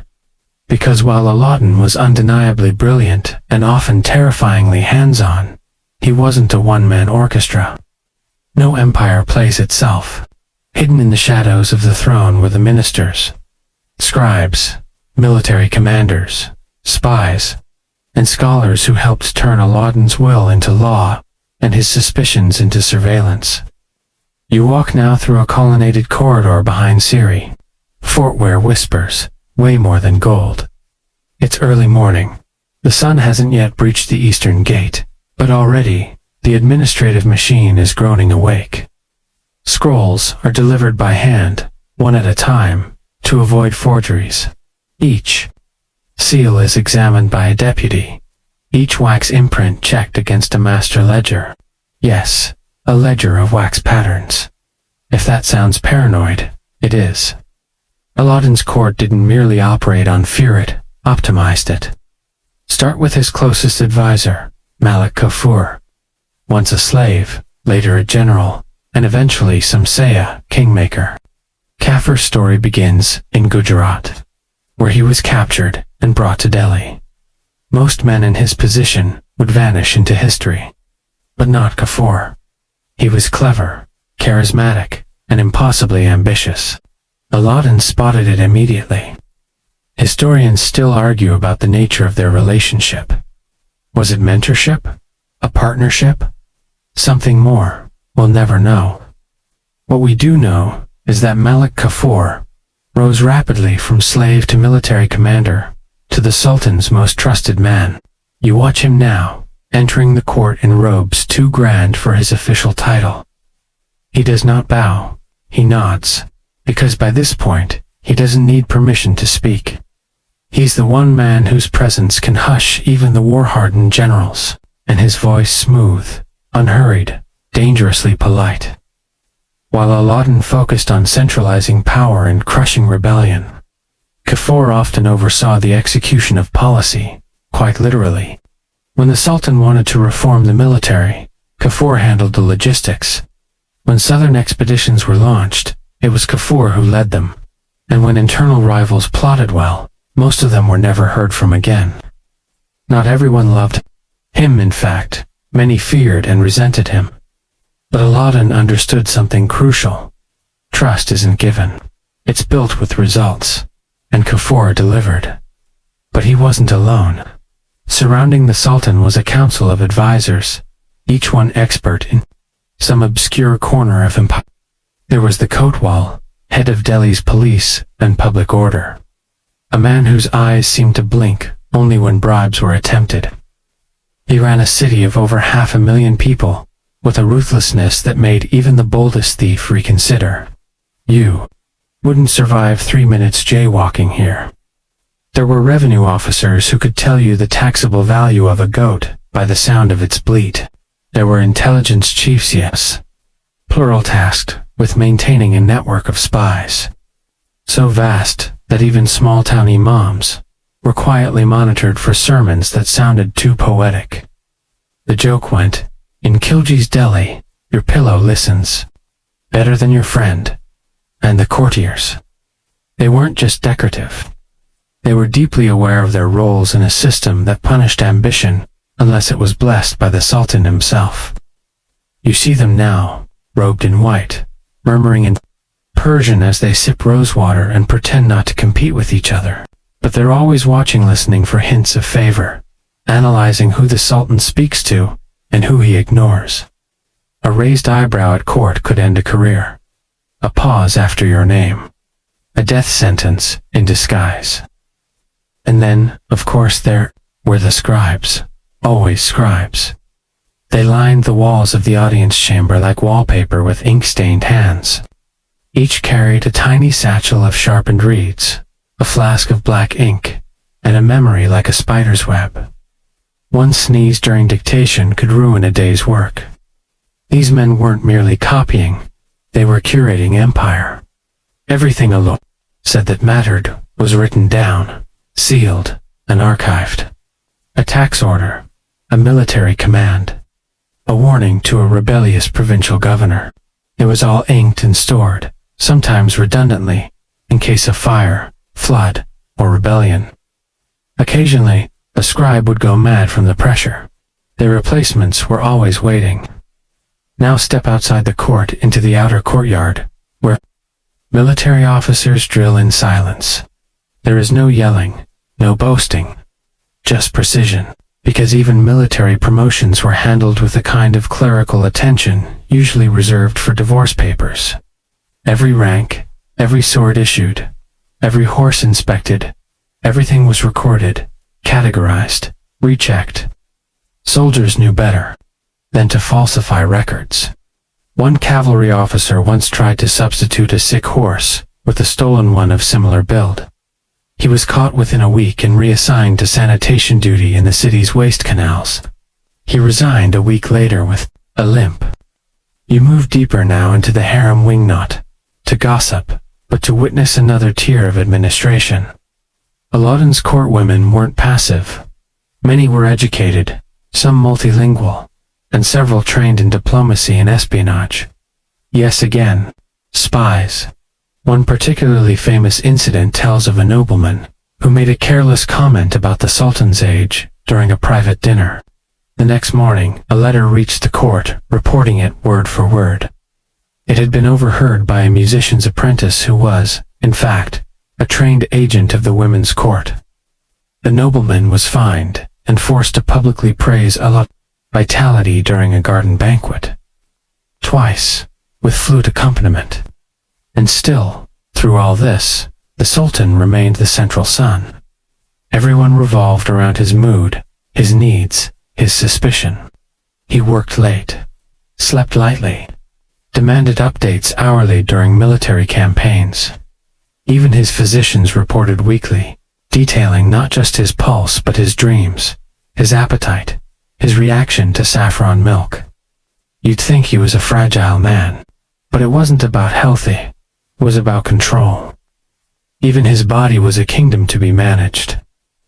Perhaps the most haunting thing about this court is how self-aware it became.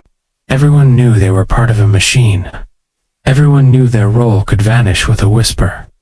And yet, They kept working because, for all its harshness, the court offered something rare in medieval politics: structure. A scribe knew he'd be paid. A general knew he'd be recorded in scrolls. A thief knew he'd be caught. It wasn't justice in the modern sense, but it was order. And in an age where chaos was the norm, order could feel like mercy. You sit now at the back of the court, invisible, watching Malik Kafur lean in to whisper something to Alauddin. The Sultan nods. A messenger is dispatched. A noble's name disappears from the day's rolls. Just like that. No trial. No outburst. Just ink drying quietly. The court returns to murmuring. The Sultan looks ahead, into nothing. And you realize the truth of his reign. It was less about being loved, feared, or remembered and more about being obeyed. Completely, endlessly, without question. You've now sat through the whispers of power in Alauddin Khilji's court. Watched Malik Kafur glide through the palace like a rumor wrapped in silk. And peeked at the ink-stained fingertips of scribes who recorded fear as if it were fact. But tonight, things shift. You've seen how Alauddin controlled the world around him. But what happens when the world begins to push back? What happens when rebellions stir, not just from provinces and princes, but from nature itself, from hunger, from disease, and even from the ghost of his own ambition? Tonight, you walk with the Sultan not in victory, but in siege-facing fires. He couldn't predict enemies he didn't summon, and the unraveling tension of an empire stretched too tightly to breathe. You begin in the Deccan. It's 1308. The southern campaigns have drained Delhi's treasury and exhausted its generals. Malik Kafur leads the charge deeper into lands, lush with wealth and thick with resistance. War elephants thunder through forests, and cities like Warangal and Madurai become names etched into Khilji banners. Victories are won but at a cost. Logistics strain. Supply lines buckle. Soldiers whisper of omens in the sky-red moons, feverish rains. Even Kafur, always composed, begins requesting more men than the army office can send. Alauddin, still in Delhi, reads the dispatches at dawn, his eyes narrow. He refuses to retreat, because conquest to him is not just expansion, it's destiny, and to stop is to appear weak. But even as southern kings fall and temples pour out tribute in rubies and ivory, back in the north, something colder takes root. Famine.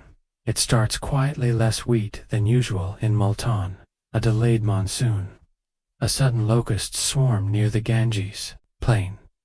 But soon, entire grain stores begin to empty faster than they fill. You walk through a village that was bustling months ago. Now, it's quiet.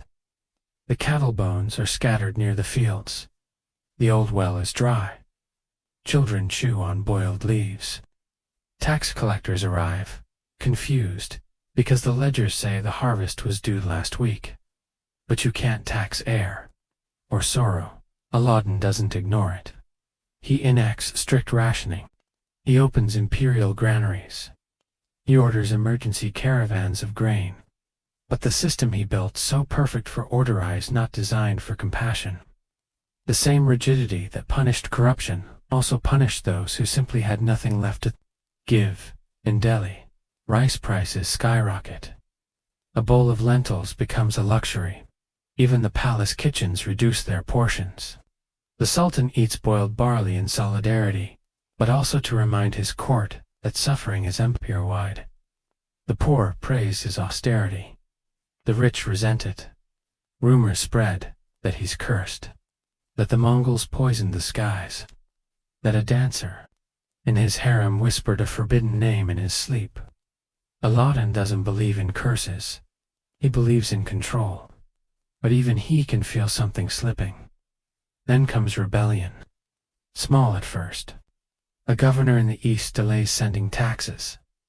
A Rajput clan regains control of a hill fort. In Gujarat, a local chieftain declares himself free from the iron shadow. The message is intercepted before it spreads, but the echo of it reaches Alauddin's court. Free. The one word he cannot tolerate. Troops are sent. Forts are burned. Villagers are punished. The shadow is made darker. You ride now with one of those punishment columns, dozens of horsemen, 2 siege engines, and 1 tired officer reciting orders by candlelight. He doesn't hate the rebels. He just knows his quota. He's seen what happens when you return to Delhi with failure. So he fulfills the order, rebuild the system where it cracked, quiet the whispers, and keep riding, always riding. Meanwhile, in the court, Malik Kafur returns from the south, not with celebration, but concern. The campaigns have taken their toll. Soldiers limp. Captains squabble. The loot is enormous, but the price has been blood. Kafur urges rest, consolidation, even suggests letting the Deccan govern itself under tribute. Alauddin slams a fist on the table. No, every inch conquered must remain conquered. You do not prune an empire, you let it grow wild, or it dies. Yet, even as he says this, his eyes betray fatigue. His beard is grayer. His hands tremble when he thinks no one is watching. Scholars later debate if Alauddin began unraveling here not in battle, not from rebellion, but from the creeping realization that no system, however perfect, can bind a continent forever. Then comes the moment that breaks something. In the middle of a court meeting, a trusted noble collapses. Poison. They say it was the wine. Others say it was the fruit. The Sultan stops drinking both. From that day on, all his meals are tasted first by 3 different men, sometimes a 4th. He stops attending festivals. He stops laughing. He bans poetry readings. He builds new walls around Siri Fort. Higher, thicker. And within those walls, he walks alone, by candlelight, counting steps, counting names, counting betrayals. You see him now, standing by a window overlooking the royal garden, untouched by famine but still haunted by its scent. He whispers something only the roses hear. They obey me. But they do not love me. And maybe he never wanted love. But now, he can feel its absence, like a draft in a locked room. One night, a fire breaks out in the bazaar. It isn't sabotage, carelessness, but Alauddin sees it as a symbol. He doubles the night watch, then triples it. Anyone seen loitering after dark is arrested. Curfews are enforced. Lanterns are banned without license. He's not losing the city. He's not losing anything, but the people feel it, the tightening grip, the shrinking laughter, the long shadows even at noon. And in this pressure, a curious thing happens. The nobles begin turning to Malik Kafur, more than the Sultan. Not openly, but often, they ask him what Alauddin meant. They ask him how to interpret new laws. They ask him whether the Sultan is ... Well, Kafur always answers the same. The Sultan is strong. The Sultan is eternal. But his tone softens. His face grows more serene. And somewhere deep in the palace, Kafur begins writing letters, not in the Sultan's name, but his own. Alauddin doesn't stop him. Maybe he doesn't notice. Or maybe he doesn't, simply no longer cares. The burden of the empire, once carried on iron shoulders, now sags like wet parchment. The Sultan sleeps less. He mutters more. He trusts only mirrors. He fires his physician, then rehires him the next day. In the court, he announces new rules for naming children. No boy shall be called Ratan, no girl Kokila. No one knows why, but they obey. Of course, they obey. Because the machine still functions, even as its maker frays. And then, one morning, as the city exhales in mist and uncertainty, Alauddin does not rise from bed, not fully. He issues a single order through a trembling scribe. No drums today. Delhi goes silent. Even the sparrows seem confused. And in that silence, you feel it not collapse, not rebellion, but something worse. A man who has ruled everything, feared everything, conquered everything, ... now fears himself. The drums fall silent in Delhi. The courtiers walk with softer footsteps. No one dares cough in the royal chambers. Outside the palace walls, the city watches as the sky dims, not from clouds, but from a quiet, collective understanding. Something is ending. You've followed Alauddin Khilji, from the days of his ambition-fueled rise to the heights of power, where he tried to micromanage the monsoon, to the conquest of southern lands and the regulation of onions. But now, you stand at the edge of his final season, the slow, unraveling dusk of a ruler whose greatest fear has arrived. Not on horseback or in rebellion, but within the walls he built too high for escape. The year is 1315. Alauddin, once known for riding 10 hours without rest, now struggles to lift a cup. His physicians speak in coded tones, imbalance of humors, melancholic spirit, divine exhaustion. But in whispers, the truth is simpler. The Sultan is dying. And Delhi is preparing for the moment no one is allowed to say aloud. You walk the halls of Siri Fort, now quiet as a monastery. The guard rotation has doubled, but not because of outside threats. No, the danger is inside. Succession in medieval courts is rarely peaceful, and in this case, Alauddin has made no official declaration. The throne stands secure in his grip, but who inherits the grip itself? You'd think Malik Kafur, his closest advisor, would be the obvious choice, or at least, the one who pulls the strings. And you wouldn't be wrong. But even Kafur is cautious now. He paces more, sleeps less, keeps his private quarters guarded by hand-picked men who speak no Persian, just to be safe. Everyone knows the moment. Alauddin's breath fades. Knives will unsheathe faster than titles. But the Sultan, stubborn as ever, refuses to name a successor. Some say it's strategy, others say it's paranoia. Perhaps he believes that as long as no heir is chosen, he cannot truly die. So instead of appointing, he delays. And in that delay, cracks appear. You now enter the private chambers of the royal scribes. They write fewer decrees now. Instead, they catalog rumors. One scroll lists which prince is gathering supporters. Another records how many guards have shifted loyalty to Kafur. A third simply lists the names of nobles who haven't smiled in a week. Everything is evidence. Everything could be useful. One scribe, sleep-deprived and shaking, writes in the margins, "When the sun sets, the stars will fight." You think he might be right. Outside the walls, Delhi holds its breath. Markets continue, yes. Bread is sold, coins exchanged, stories told. But the air feels tight. Astrologers make a brisk business reading portents in the stars. One predicts rain without clouds. Another sees 2 suns rising. Sign of division, they say.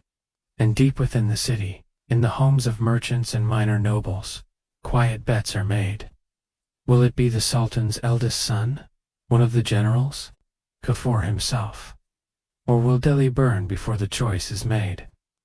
Meanwhile, Alauddin lies on a marble couch, swaddled in layers of linen soaked in rosewater.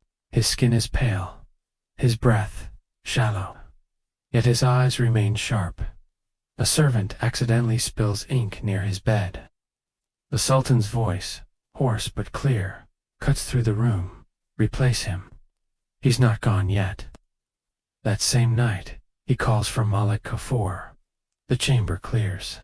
No one hears the conversation. But when Kafur exits, his expression is unreadable. He issues 3 orders. Double the palace guards, move the treasury scrolls, and prepare the elephant stables. You wonder why. Historians still debate that night. Some say Alauddin named Kafur regent until a proper heir could be established. Others believe Kafur forged the seal, declaring himself protector of the realm. What's certain is this. When Alauddin died in early 1316, it was Kafur who controlled the palace. The death itself was not announced immediately. Instead, the body was moved secretly to the royal mausoleum grounds, guarded not by soldiers, but by elite eunuchs who had served the harem. The city was told the Sultan was resting, healing, reading scripture, but whispers moved faster than proclamations. Within 2 days, the markets knew. By day 4, messengers were racing to provincial governors. And by day 5, Delhi was no longer ruled by a sultan, but by the shadow he left behind. Kafur took the reins, quickly and ruthlessly. He placed the young son of Alauddin, Alauddin Mubarak Shah, on the throne as a puppet. He assumed full regency, using the sultan's name for decrees, while reshuffling court positions at night. Old allies of the late sultan found themselves reassigned to provinces hundreds of miles away. A few disappeared entirely. Kafur's enemies learned quickly that silence was safer than protest. For a moment, it worked. The machine of empire kept moving, taxes flowed, armies obeyed. Delhi remained still. But beneath that stillness, resentment bloomed.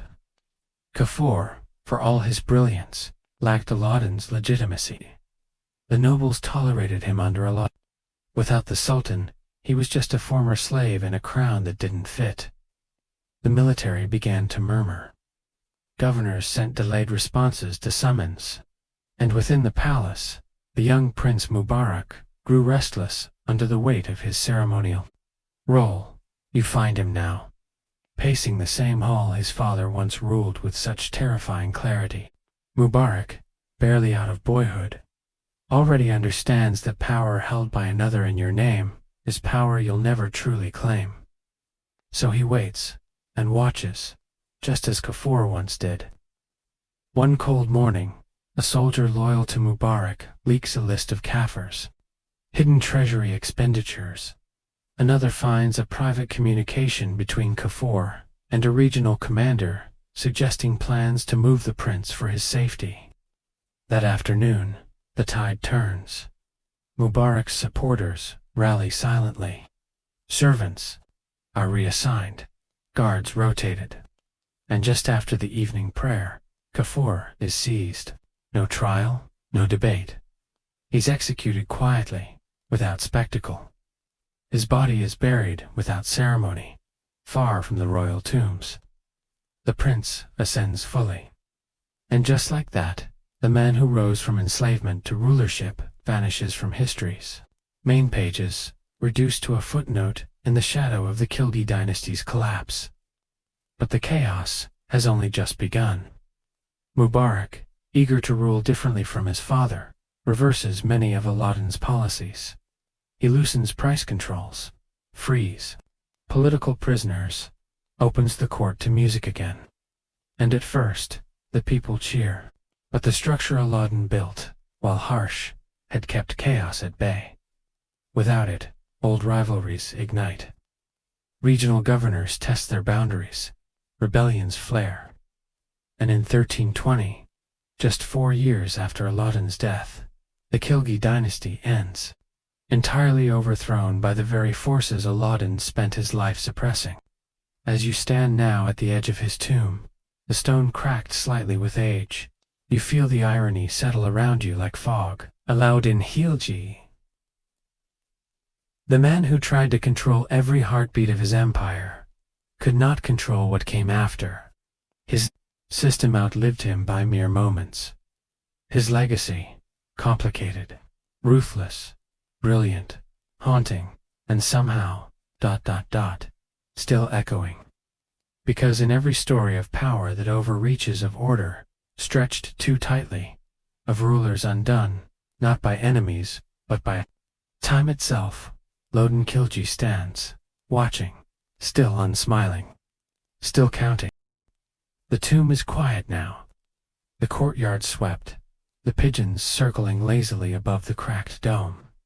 Alauddin Khilji lies beneath stone and silence, but the echoes of his empire still reverberate through corridors long emptied of breath. Yet history doesn't end with a tombstone. It shifts, reconfigures, mutates into new shapes through the people left behind.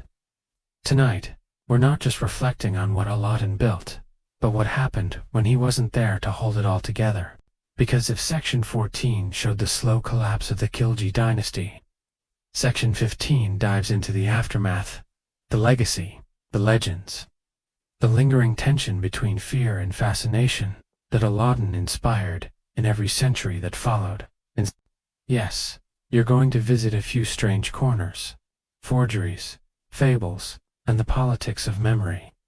So roll over, settle in, and imagine the dust settling after an earthquake that tried to freeze time itself. We begin in the court of the Tughlaq-Su, after overthrowing the Khiljis in 1320. Did what all good successors do, rewrote history. You walk into the new court, now scented with saffron and suspicion. The scribes are new, the ledgers are new, but the subject, still Alauddin. They speak of him with a mix of admiration and disdain. On one hand, they praise his military genius. On the other, they cast him as a tyrant whose policies had to be undone for India to breathe again. But here's the twist. While the publicly denounced Alauddin's rigid price controls and militarized markets, they quietly borrowed many of his ideas. Coin reforms. Check. Agricultural surveillance. Absolutely. A network of informants, slightly renamed, but still in place. It was as if Alauddin had made tyranny so efficient, even his enemies couldn't afford to fully dismantle it. And this is where his legacy starts to split. In historical records, Alauddin is either the great administrator or the brutal despot. But among the common people, stories began to emerge. Folk tales, really.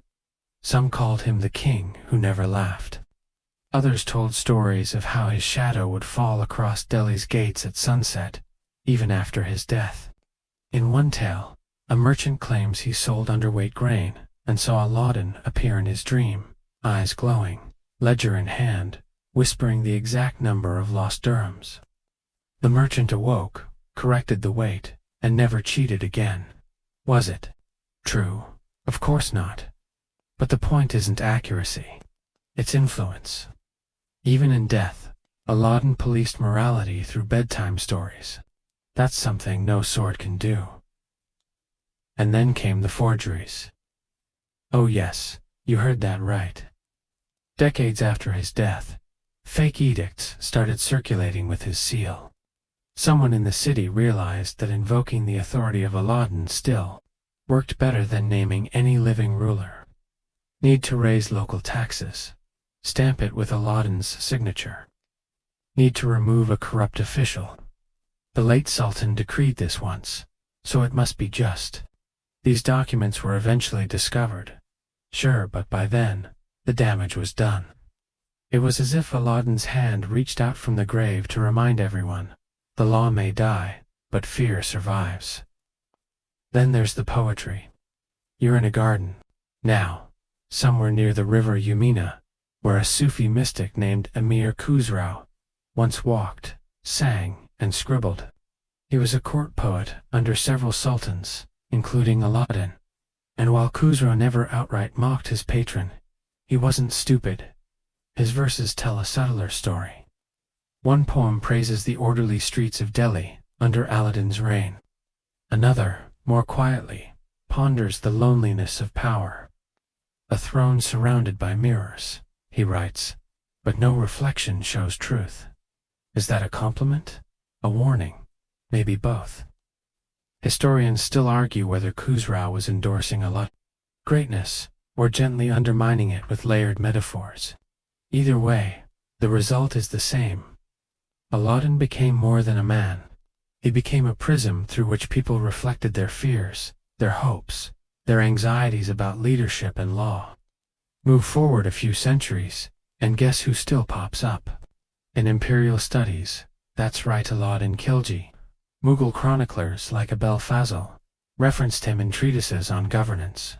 Even Akbar, one of the most celebrated emperors of India, ordered a review of Alauddin's administrative model.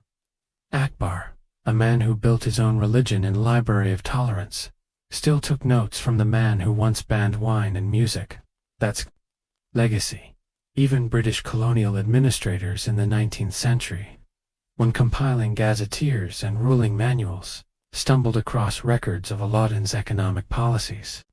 One officer, in a report from 1862, noted, "It is remarkable that the Sultanate of Delhi, under Alauddin Khilji, demonstrated more stringent control over grain markets than modern municipal councils." You imagine him writing that, adjusting his monocle, sipping tea, wondering how a 14th century ruler out-bureaucrated the Victorians.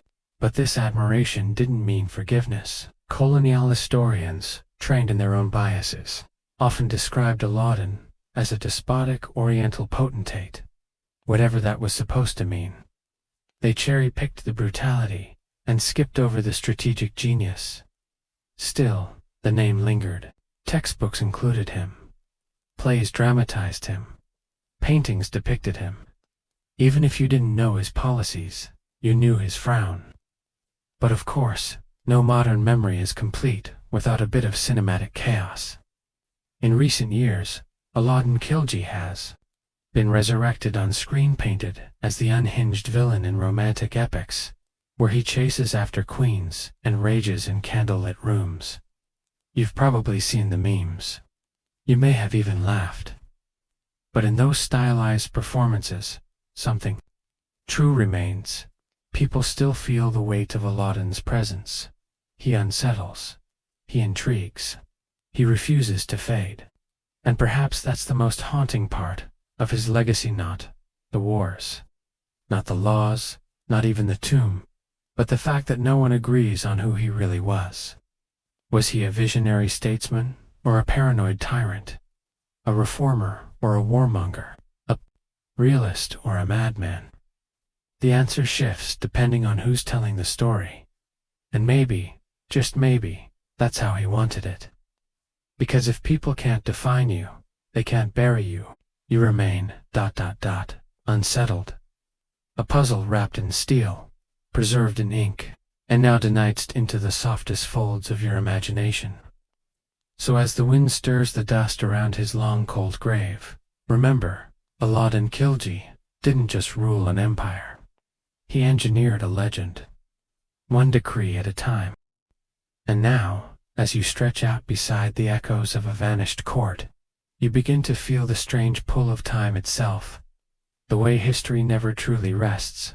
It folds, creases, reshapes itself like silk robes in a closed chest, waiting for someone to open it again. Alauddin Khilji in death, as in life, remains a figure not of quiet memory, but of recurring return. Tonight, we follow that return not through his descendants, who were swiftly extinguished, nor through loyalists who scattered like ash, but through the systems, structures, and stranger legacies that slipped into the bloodstream of the subcontinent, long after his bones had crumbled. Because while most rulers are remembered for what they built, Alauddin is equally remembered for what he controlled and how that control seeped far beyond his lifetime. So stretch out a little more. Let your thoughts drift into the lanes of early 14th century Delhi, where even after his death, the market vendors still quote his grain prices as a benchmark. "This millet costs more than it did in Sultan Alauddin's day," they mutter, as if invoking his name could roll back inflation. You pass by a butcher who keeps a faded, thumb-stained copy of the old regulations tacked to his walnut, enforced. Not even accurate, but present, like a protective charm against chaos. Even children, when they lie or boast, are teased by elders. Be careful, or Alauddin's spies will hear you. And although the Sultan's court is gone, his surveillance still walks as a memory. See that elderly merchant sitting near the Red Fort's broken gate. He swears his grandfather once found a buried jar of scrolls, hidden in the cellar of a ruined Khilji outpost. Decrees, he says, written in a script too small for thieves. Were they real? No one knows. But the fear, the awe, that still feels real. You now find yourself drifting further in time.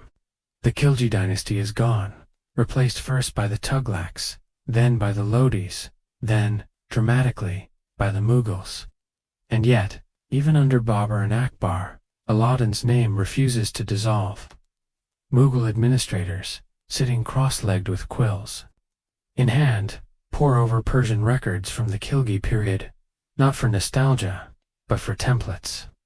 If you want to tax an empire, start with someone who already tried.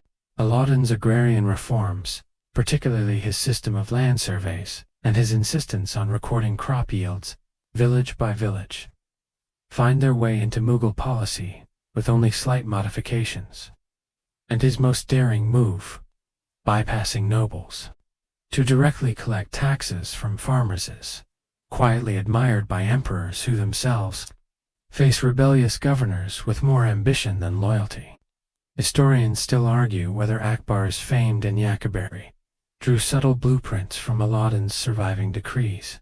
There's no citation, of course, just whispers, parallels, and very familiar ledgers.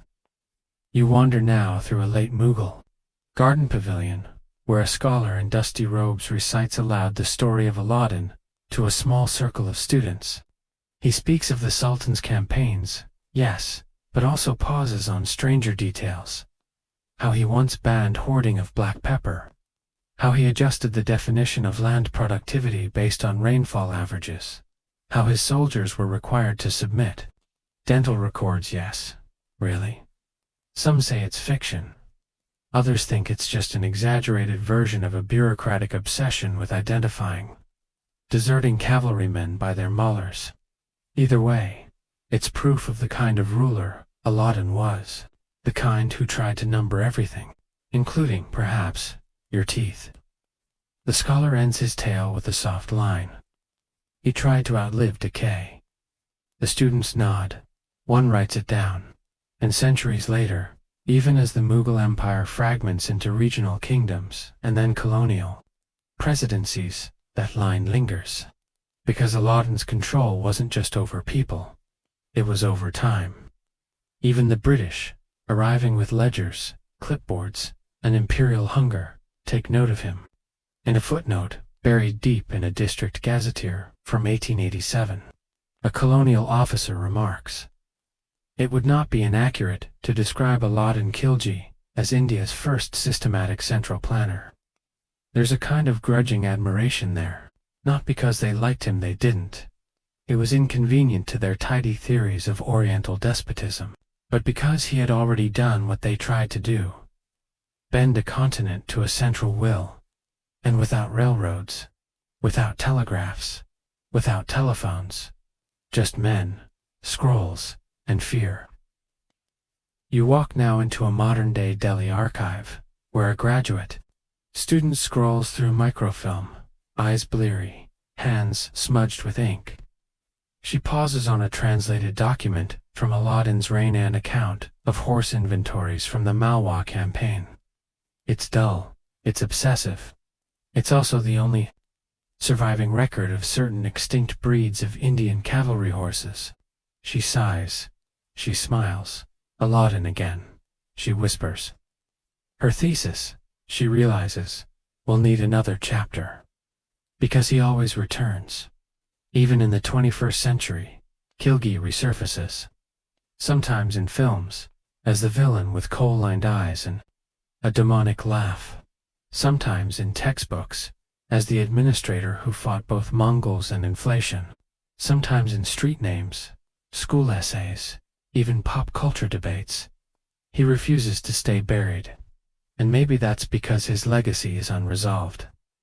Unlike other kings who died beloved, or hated, or simply forgotten, Alauddin exists in contradiction, a man of vision who trusted no one, a reformer who ruled through fear, a conqueror who built no lasting monument, yet left behind a paper trail so vast it still confuses archivists.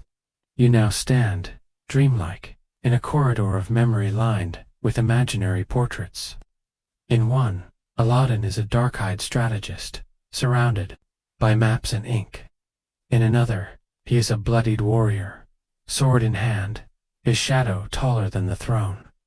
In a third, he's simply tired, staring out a window as the sun sets over a city that never truly belonged to him. And you, dear listener, you are his final audience. Centuries removed, but still pulled in. Still wondering how a man like that could exist. Still hearing echoes of ledgers and lutes in your ears as sleep drifts closer. And somewhere, far in the past, a court scribe smiles. Because this, yes, even this moment, where you lie listening, half between history and dream, was part of the design. A story structured so tightly, even sleep can't escape it. Even now, Alauddin is watching. And still, the shadows stretch longer. You lie there, deep in the coils of this long-forgotten empire. And even though we've walked through the rise, the control, the collapse, and the haunting legacy of Alauddin Khilji, something still feels unfinished. Because history isn't just the story of kings and wars, it's also the story of the people caught underneath the wheels. Tonight, we turn our lantern a little lower and walk through the alleys that official records forget. Because to, truly, understand a ruler like Alauddin, you have to examine not just his laws and conquests, but how those ripples touched the common folk.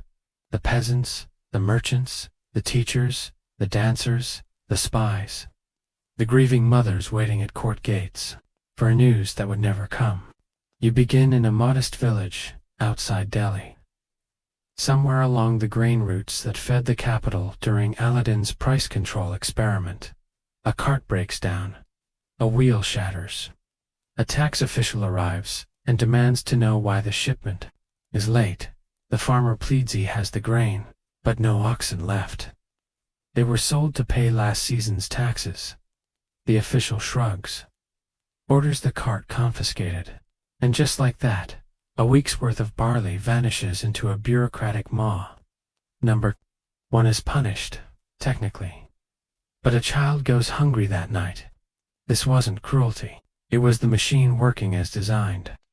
And that's the terrifying thing. You move now to the Delhi markets. Imagine walking through them under Aladdin's rule.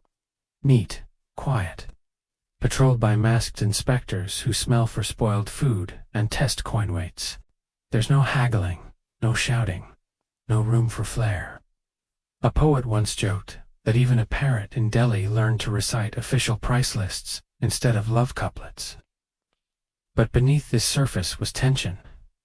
Merchants, especially those used to small deceptions, shaving the weight of lentils, watering the milk, lived in constant anxiety. One wrong measurement could mean flogging. One missing receipt could mean exile. Historians still debate whether this level of control was sustainable. Some say Alauddin's markets were marvels of planning. Others argue they required so much force and surveillance that they strangled creativity and natural growth. But here's a strange fringe fact. Years after Alauddin's death, one merchant family in Gujarat continued to use his price chart as a baseline, not because it was enforced, but because it was seen as divine balance. His policies, even abandoned, still haunted the scales. You drift next into the harem knot, the scandalized version told in colonial fiction. But the real, complicated labyrinth of women's lives behind court walls. Alauddin's harem was one of the largest of its time, home not just to wives and concubines, but to widows of rival kings, political hostages, even scholars. The women here lived in relative comfort, but also deep surveillance. Every conversation was monitored, every letter filtered. Still, stories found their way out. One tale tells of a dancer named Zeenat, who once slipped a note inside a mango, hoping it would reach her sister in the city. Instead, it ended up in the hands of a kitchen steward, who turned it in. Zeenat wasn't punished, but all future fruit deliveries were cut in half. That's the kind of logic Aladdin's palace ran on. Don't eliminate the person, eliminate the loophole. You now pass through a madrasa, a school funded under the Sultan's patronage. The students study philosophy, astronomy, grammar. Aladdin himself was no scholar, but he respected knowledge when it served the state. Under his reign, Islamic jurisprudence flourished, but always under the watchful eye of royal oversight. A famous cleric once preached a sermon criticizing excessive taxation. He was summoned to court, given a robe of honor, and reassigned to a distant post where sermons were never recorded, not executed, just ... edited out. You start to notice this pattern. Aladdin didn't silence people with fire. He smothered them with policy, drowned them in rules, and buried them under scrolls. That was his genius, and his curse. Now, step outside the capital, into the wide fields of Punjab. A peasant named Hari, who never saw the Sultan, still lived by his laws. Hari's village, once ignored by Delhi, now had a grain inspector who visited monthly, a revenue agent who spoke only Persian, and a standing rule that any unpaid tax would result in confiscation of land. One day, Hari's wife sells a bracelet to meet the quota. The next year, they sell a cow. The third year, there's nothing left to sell. But the agent writes paid in the ledger anyway. Why? Because unpaid tax reflects badly on the agent. And thus, even the mechanisms built to uphold order began distorting reality to survive. The empire became a performance, a dance of documents. Back in Delhi, you sit beside a librariana, real one, not just a dusty metaphor. He works in a half-lit archive, copying old royal decrees by hand. Not because anyone uses them, but because Aladdin had once ordered that no legal text should ever go unpreserved. So now, centuries later, the librarian continues, unaware if the work matters. His candle flickers. He adjusts his ink. He whispers, "May the Sultan's memory be accurate, if not kind." That might be the most honest eulogy Aladdin ever receives. And it's here that the philosophical debate begins. What is legacy, really? Is it statues, tombs, songs? Or is it the way systems outlast intentions? Aladdin's reign was brutal, efficient, paranoid.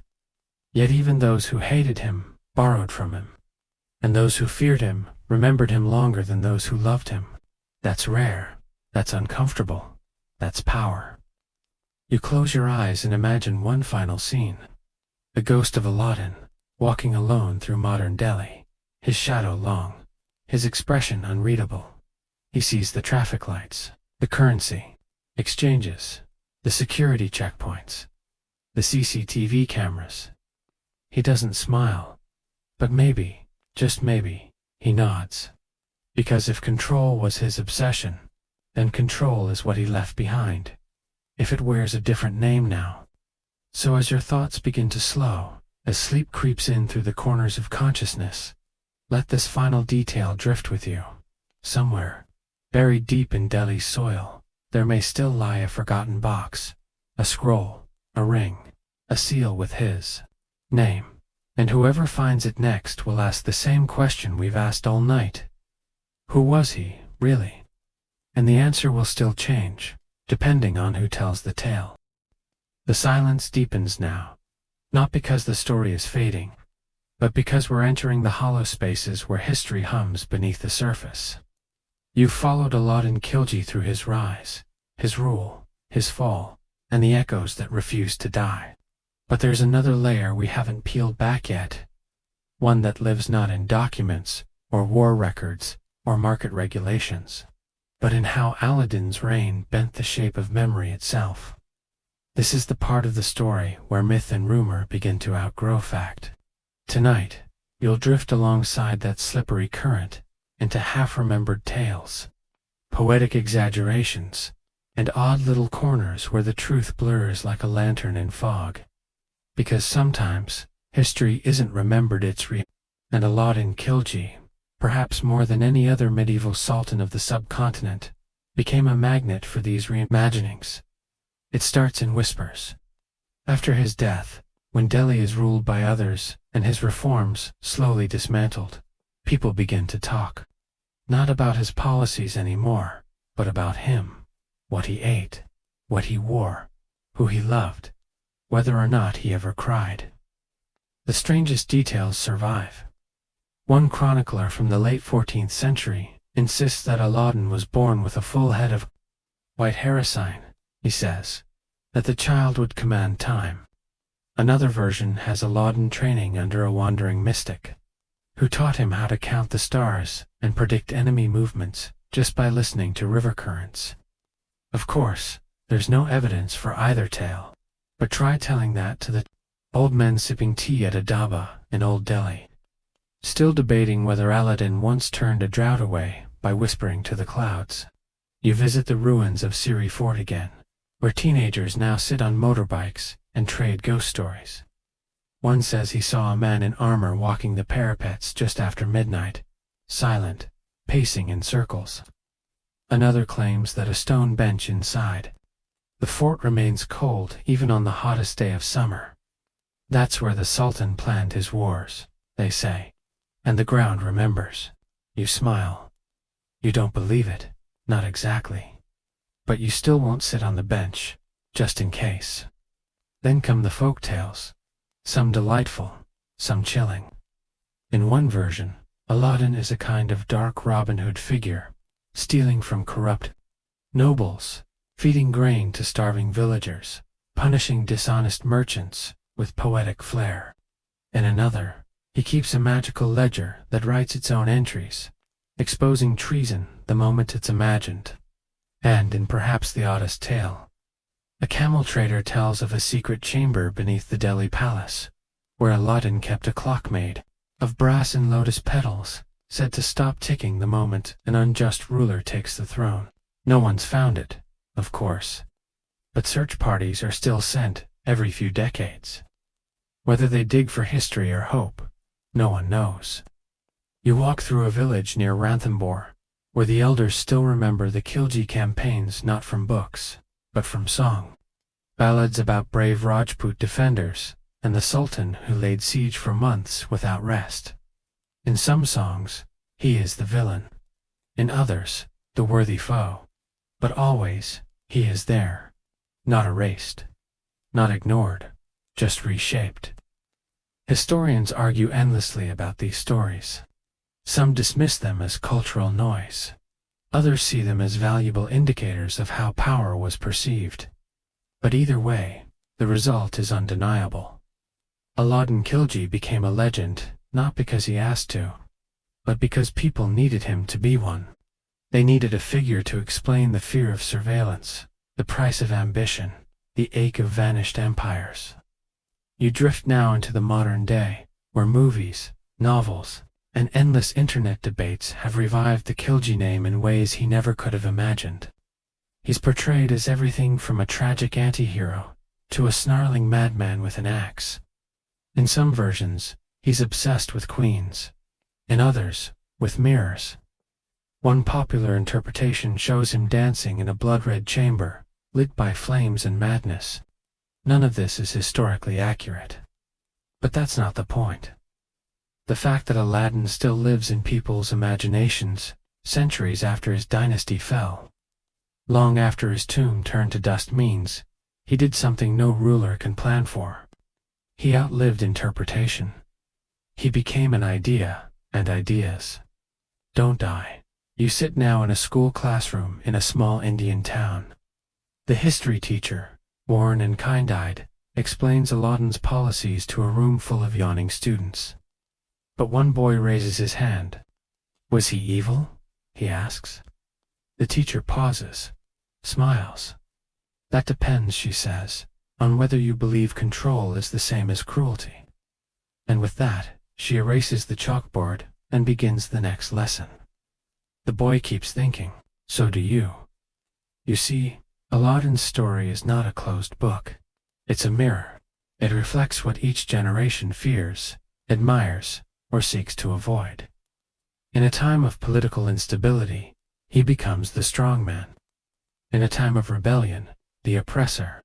In an age of systems and metrics, the overbearing administrator. The same deeds are retranslated again and again. His ban on wine, once seen as moral piety, later viewed as paranoia. His siege of Chitter. A military triumph, or an act of needless brutality, depends on who's telling the tale. The story of Padmavati, for instance, survives more vividly in art than in fact. Historians still argue whether she existed at all. Yet she dominates the public imagination far more than any real-life court official. It's as if Alauddin himself became a stage for other people's legends. You lean back, close your eyes. You hear a lute, faint, maybe imagined, strumming the same melody that once echoed through the court. You hear the chant of grain sellers reciting old price charts like prayer. You hear a child somewhere muttering, a bedtime warning, behave, or Alauddin's inspector will come. And you realize something strange. The more time passes, the less it matters what Alauddin was. What matters is how he's used. As a warning, a template, a symbol, a mirror.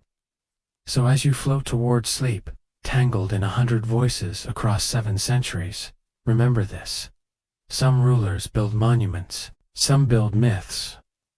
Alauddin Khilji, he built both, and in doing so, made sure that no one could ever agree on what kind of man he truly was. Which, in the end, may have been his greatest strategy.